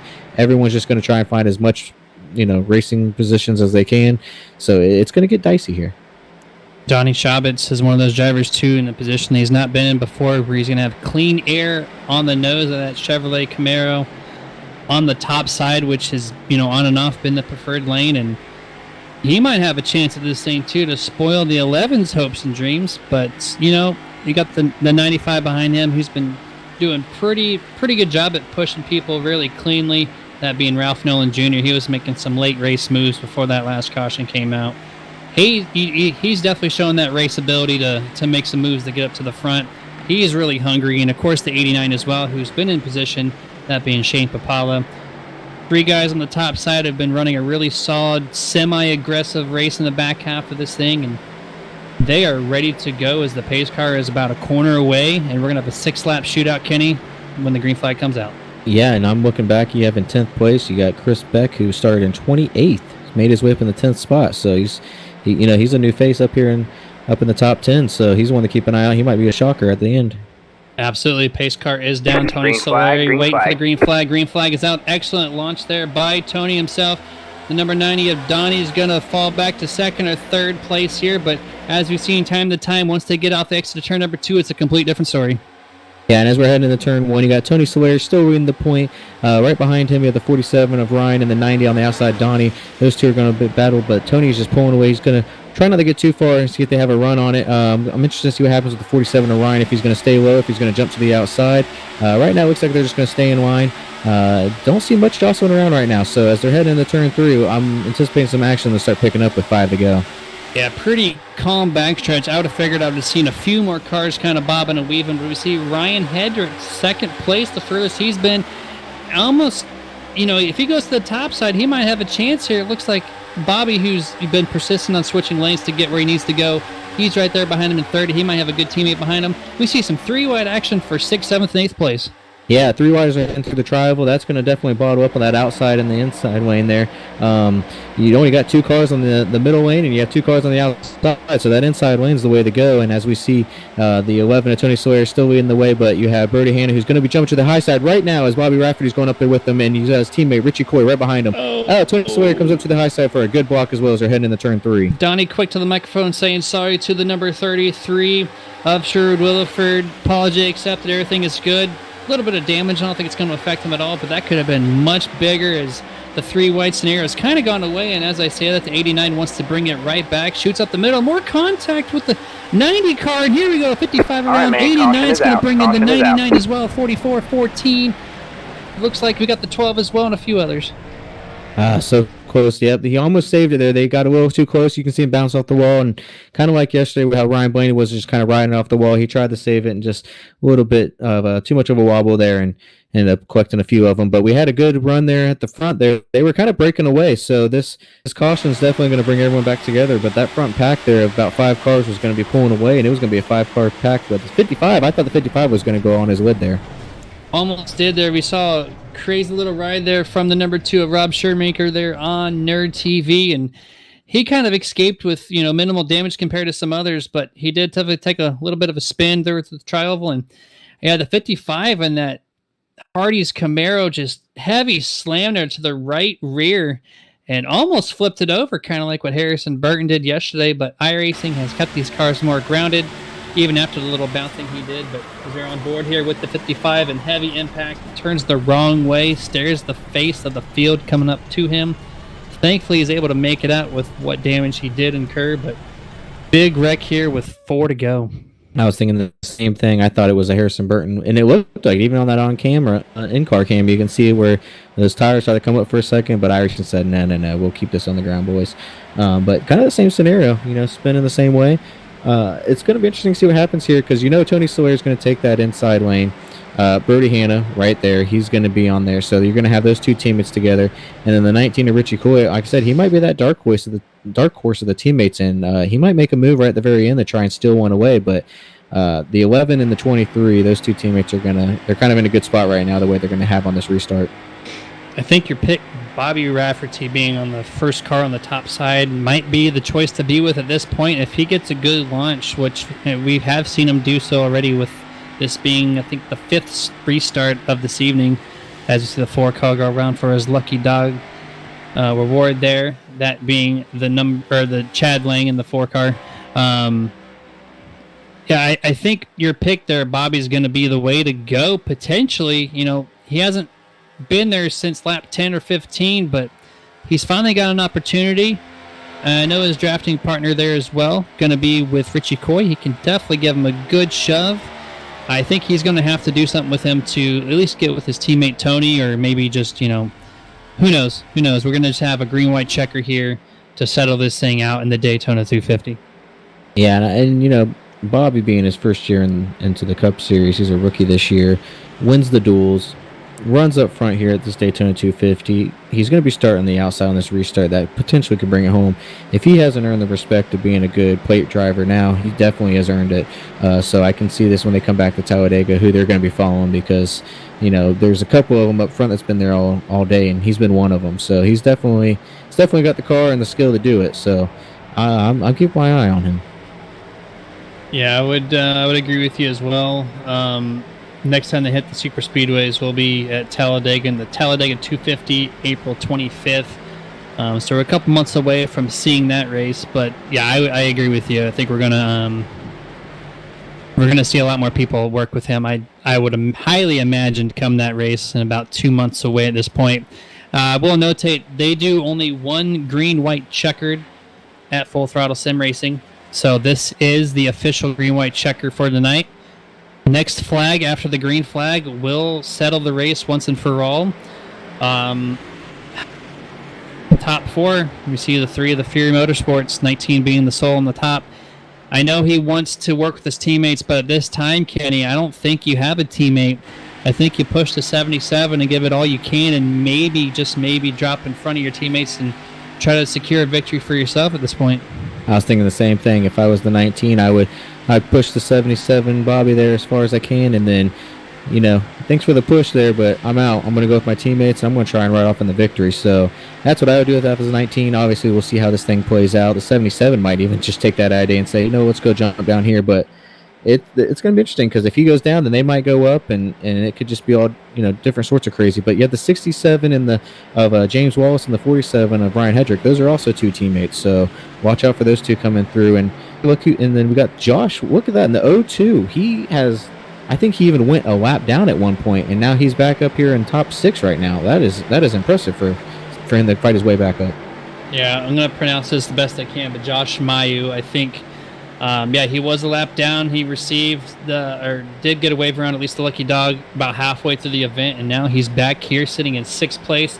Pace car has dipped back down. Green. Tony Solari to the point with a great restart with Brody Hanna bumping him through the tri-oval, getting him to clear the 77 early. He gets a single car advantage over the 77. And the 19 had a gap down below as soon as he crossed the start-finish line. I was waiting for him to jump down, but he's staying up high with that 77, so I wouldn't be surprised to see that top side make a run, as we see in the 19 of Richie Coy kind of easing his way back up to the 77 of Bobby Rafferty, as they're kind of bunching up right behind him, though, as we got a little bit of a cluster there, but they're smoothing out now, as we got the 11 there of Tony Solari kind of taking that point back as they're heading down into turn 3, Jeremy. 3 wide for 10th place, it looks like, with the 114 and the 44. They get that settled out. We go back to the front here. Tony Solari to the point all by himself. Brody with a hellacious push there to get him to be clear to the 77 temporarily. We see a little bit of 3 wide there with the 0-2 trying to do something, cannot do it. We are coming to the tri-oval for the white flag. White flag as we come. We still see 3 wide, the 0-2 of Josh. Unfortunately, he's dropping to the back, so he's not going to be able to compete with this up in the win. But we see Tony Solari still in the point with Brady Hanna pushing him. But Bobby Rafferty's making a strong point. That 19 is going with him this whole time. So it's going to be interesting to see when they come into this final lap here. Coming off a 2, you got Bobby Rafferty trying to make that run, but the 19 needs to get up a little bit closer if they want to complete it. 19, kind of a potential huge run here. We'll see what happens. If he gets to the back of the 77, it's going to help him. Or do you draft back a little bit and let this 11 do what he's doing now, which is going to be him in the 23, 1-2 single file, and I think it's going to be down to the two teammates. Yeah, as we're coming off of turn 4 here, you have Brody Hand. Let's see if he's going to make a move to the outside of his teammate Tony Sawyer. If he's just going to push him. Here he goes, jumping to the outside as they're coming off the side-by-side, coming to the start-finish line. Looks like Brody Hand is going to take the win from his teammate Tony Sawyer. What a move, as the 67 also makes a nice move across the start-finish line. What an amazing move to the top side, and how fitting. The guy who led that team through the most part of this race takes it to the top side, and that big side draft these cars give off allowed Brody to just suck his way through the side panel of the 11 of Tony Solari and take the W, and puts Tony in second place. What a great finish. Yeah, and James Wallace there at the last second, he made that move to get to that top third spot there. Him and his teammate Ryan Hedrick, they were pushing their way through, and one more lap, he might have been in the contention. That was a good move, though. Both him and Brody made a great move coming off of 4 heading into the tri-oval, timed it perfectly, didn't even give him a chance. So it was a well-timed move, and unfortunately, Richie Coy, he dropped all the way back to 11th, was right there 5th going the last lap, ended up in 11th. That's just the product of super speedway racing. We saw it, when Brody went back to 7th on that restart prior and worked his way back up to the front really quickly, and things can go really good or really bad really quick at Daytona, especially. And the 19 in that sucker 3 wide drops all the way back to his finishing position in 11th. So that's just, unfortunate for him, but he definitely, played a huge factor in getting his teammates 1 and 2. That's awesome. We're going to go down the official results here, the unofficial results rather, presented by Sim Racing Points. We see Brody Hanna obviously took the win here with Tony Solari in second place, James Wallace in third, Ryan Hedrick fourth, Bobby Rafferty fifth, Ralph Nolan Jr. finishes up in sixth with a good run that he put on, Sherwood Williford in seventh, Chuck Sweeting in eighth, Casey McMullen ninth, and to round out your top 10, Kenneth Scholes. And 11th, you have Richie Coy, and 12th is Lane Allen. 13th is going to be that 90 car of Donnie Staubitz. 14th is going to be Shane Papala. 15th is Gil Gawk. 16th is Matty Watkins. That's a great turnaround after getting that lucky dog. 17th is Chris Beck. 18th is going to be Kevin Rupert. 19th is Wayne Gracie. And 20th is Rob Shoemaker. 21st and the last car on the lead lap is Chad Lang. 22nd, first car 1 lap down, Josh Mayu. 23rd, Brian Bliss, and the only Camry in the field. 24th will be Jeff Bratton. 25th, Matthew Gehringer. 26th, James Torrey. 27th place is Steve Loomis. Brian Dubel is going to finish in 28th. Josh Johnson in that 57 machine does end up in 29th. Brandon Elder with an expired engine, a little over halfway through the race, finishes in 30th. And last place, who actually did not take the grid, would have been Dean Gear.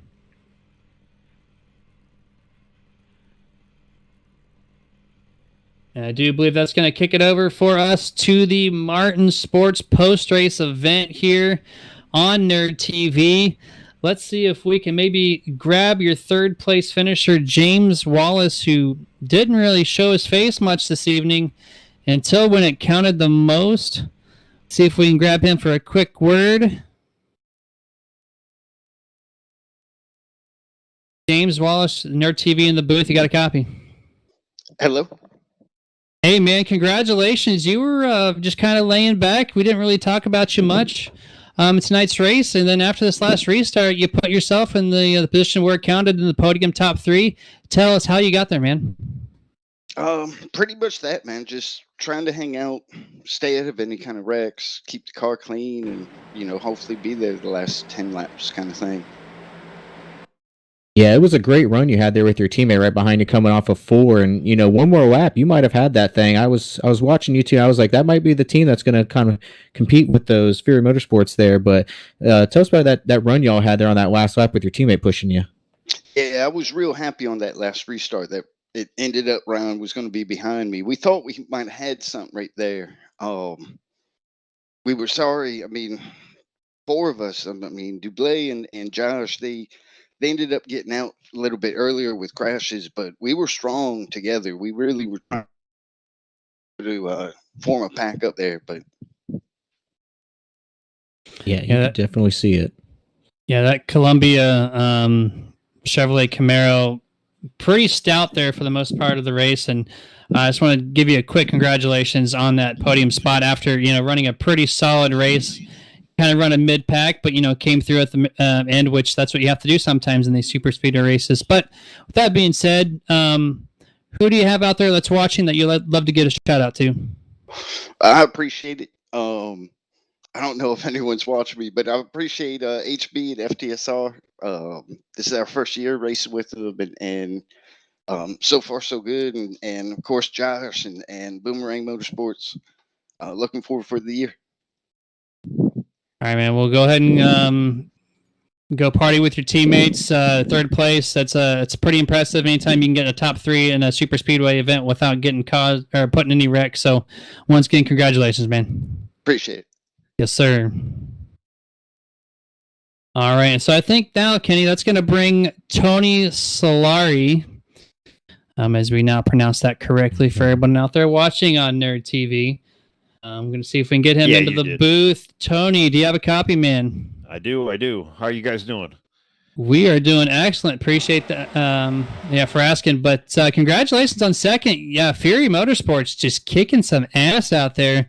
We have had a hell of a couple of weeks for sure.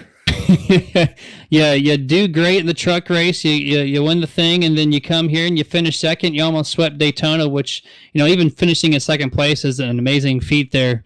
Tell us how you and your teammates were able to keep it up there in the front the entire time. A lot of communication, just something we've been doing all week. We've just been communicating well. We find, in these cars, opposed to the trucks, the high line is working so much better for us. We had a lot of speed in the car, and it was just just the coordination and working together and just keeping the cars up front. And it's been paying off. And we figured why screw it up. Yeah, Tony, it's this is starting to become a ritual here. We got you 2 weeks in a row, so you're out there running pretty good with your teammates, and like we were saying, you're up there off front with your teammates. Were you expecting a pass there, Alberto, at the last coming off of 4 there, or do you think he was going to ride with you? Absolutely. Yeah. And it's kind of the sad thing. We were just talking about that beforehand. That you get in there. And we had quick cars. He was able to get that outside line free. I knew he was going to make it happen. So I would have done the same. I can't blame him for it. It's I had the win. Richie had a win the other night, so it was Brody's turn anyway. Yeah, absolutely. It's great when you get a truck win, you get second place here in the Cup Series. So nothing wrong with a little second place here in the Daytona 250. Nope, not at all. No, it was good race for all of us. I know Richie didn't have too much luck towards the end, but we still got a 1-2 out of it, and it's cool. He definitely played a good teammate role to give you guys that great chance to get 2 cars in the top 3. With that being said, Tony, anyone out there that's watching or any type of shout-outs you want to give out to anybody out there? Any friends listening? And family? Yeah, just hey, what's happening? We got a second place, had a good race. And go shop at Menards. It's a great store. There you go, guys. Shop at Menards. Tony Soler, thank you, man. Appreciate it. Congratulations once again. On your second place finish. And we're going to go ahead and pass off to Brody, who's going to be your race winner of the Daytona 250. Congratulations again, man. Night, guys. Thanks again. Thank you. All right, so we're going to grab your race winner, Brody Hanna, move him into the Nerd TV booth. Brody Hanna, I got a copy. I got you, man. Congratulations on the victory. Last lap pass over your teammate, Tony. You kind of led the pack for the most part, so it's only fitting that you made that last lap pass and kind of secure the victory. I know Tony's saying excellent communications with your teammate. How'd you guys stay up there so much? I tell you, we've had some awesome teamwork, not just tonight, but this week with the team. We were able to kind of control the pace up front. We were, riding the high line, and we felt like that was the place to be. But towards the end, of course, you want to kind of move low. But yeah, I mean, we were just constant communication about pit stops, about where we want to be on the track, about the pushes, where the pushes were coming from. It was a total team effort tonight, and I can't thank the guys that I work with on my teams more. They just make this so much more enjoyable on the super speedway and a lot of fun. Yeah, it was great teamwork between you and Tony and Richie there. Unfortunately, Richie didn't finish in that top three with you guys, but he was definitely pushing it all the way. But we were saying that you were going to try and beat the record last year of 63 laps led, and you gave it a good run there. But do you think you just kind of sitting at the high side was the best way to go, or is that just at the time period you like being on the high run and then eventually moving out to the bottom once you start getting down the crunch time? Well, I mean, we really felt like that the Highline had the momentum. If you could line up some guys up there with some fast cars and be on the same page, you could really pace the high side. We would see guys get runs on the inside, and then Tony or Richie would key up and say, "Okay, I'm going to give you a little bit of push." They'd push us right back out front and clear by a couple car lengths. So I think it's all about who you have pushing in the lines and the communication and being on the same page, and honestly, just having good, stable, fast cars. And that was kind of what we were able to do. I was talking to Richie too down there. I walked down there and talked to him, and it kind of sucks what happened to him at the end. But really, he was a victim of circumstance. It gave Bobby a tap through 3. It slowed him up, and at the same time, the 95 jumped high, and it just sucked him right back. So it's unfortunate he didn't get the finish he deserved. But man, those guys get the most credit in the world for working with me, for working with each other tonight. It was just a total team effort, and it was awesome. Yeah, absolutely. Just a great team effort all around. And you come here on top 2, so can't be mad at that. Yeah, no, sir. So that being said, Brody, congratulations once again, taking the season opener of the Daytona 250. Anyone that you would like to thank, any sponsors, teammates, who you got out there, man? Well, of course, my teammates. I talked about them so much here, but man, like I said, it wouldn't be possible without them. Everybody in the race tonight, it was a good race. Everybody, we had a few cautions here and there, and I need to go back and look and find out exactly. But I want to thank everybody for coming out tonight and us having a really good, solid 100 lap race at Daytona. It seemed like it was fairly calm until the end, and then of course things ramped up. So great job for everybody there. Got to thank you guys for broadcasting again. You guys at Nerd TV, Nerditudes are top notch. I appreciate you guys coming on and look forward to a full season of broadcast from you guys. And I think that's about it. Those Fords were fast, man. It was a lot of fun. Yeah, the Fords are definitely the cars to beat, it looks like, at least at the super speedways, right? And I appreciate the kind words to us over at Nerditudes and Nerd TV. And pretty stout 30-car field. A lot of good, solid racing. I'm looking forward to calling every single race of the season as well. Once again, congratulations. Go celebrate with the team, man. All right. Thank you, guys. You got it. That was your winner, Brody Hanna, the Daytona 250. And Kenny, what's the summary of the race that you got over there? What's your thoughts? It was it lived up to what I thought. I thought it was going to be great racing all the way around. Didn't really see many cautions to the end, but that's going to happen when everyone starts jostling around for position. You start getting a little battle going on. But it was great racing all together. These guys over here, it's a great group of drivers. Know when to play it safe, know when to go for it, know when to keep their cars straight. I'm looking forward to the season. It's going to be a great season. Kind of going to see where it goes from here now that we're jumping over to Auto Club next week. So it'll be a little bit of a change, but still going to have high speed. Yeah, I've got to see the next-gen perform at Auto Club. I think it's going to be a hell of a race as well. My thoughts is this race was pretty damn awesome, if I could say so. A lot of side-by-side, a lot of clean side-by-side. Of course, things at Daytona, when you get time to crunch time, things happen. Trying to move positions, trying to get people where they need to.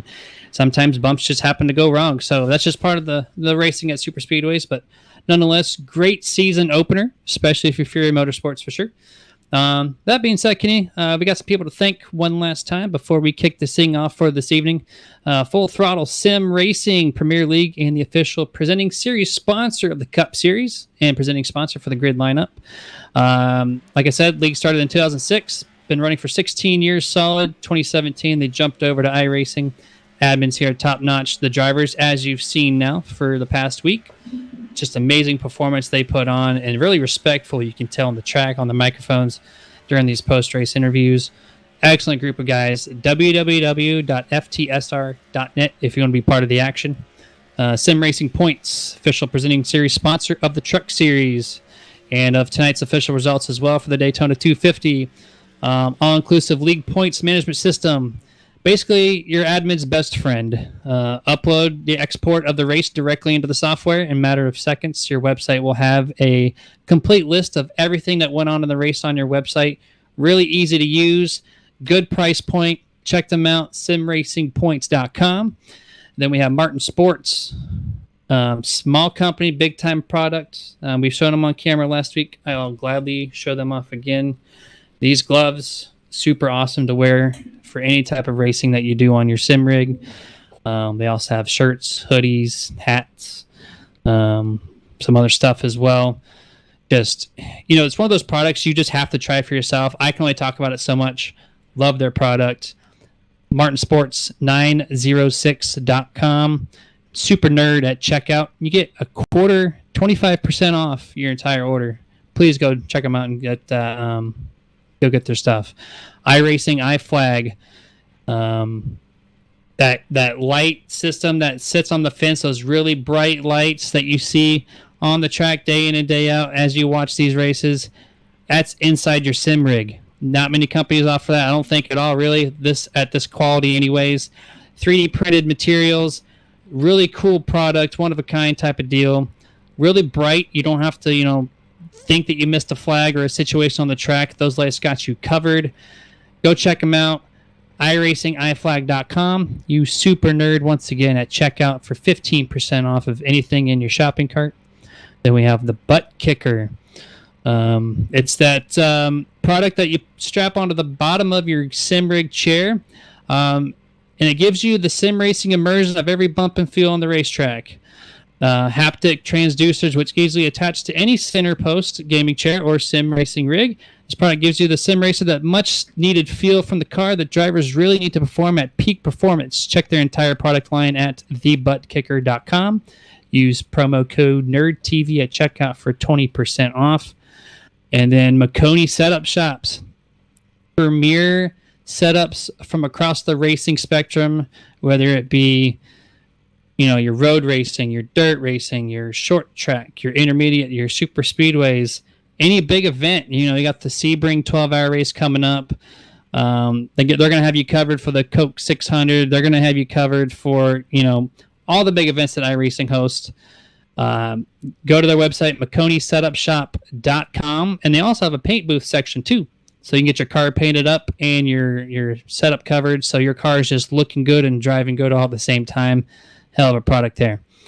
All right, Kenny. This was a great first race of the season. Definitely looking forward to Auto Club, which, by the way, in 2 days, Wednesday, 9 p.m. Eastern Standard Time, we're going to be at it at Auto Club in the trucks. What's your thoughts for that one?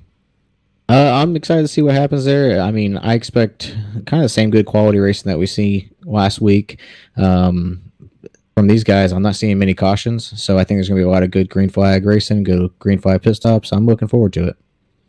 Yeah, for sure. We got the schedule on the screen right there. We got Auto Club, Las Vegas, Phoenix. So it's basically they're mimicking the actual truck schedule. So if you happen to have a hard time for whatever reason following the schedule, just look at the actual NASCAR schedule. They got you covered. Auto Club, Vegas, Phoenix, Atlanta, which Atlanta is definitely on my schedule. I mentioned it last week. I'll mention it again. It's going to be that super speedway racetrack. No one knows how that thing's going to perform. So looking forward to it for sure. But this is our time to sign off for you guys. Hopefully you guys enjoyed Nerd TV and the broadcast tonight. We'll see you back Wednesday, 9 p.m. Eastern Standard Time for the truck race at the, for the Sim Racing Points Truck Series. Until then, you guys stay safe. Have a good one. Have a good night, nerds.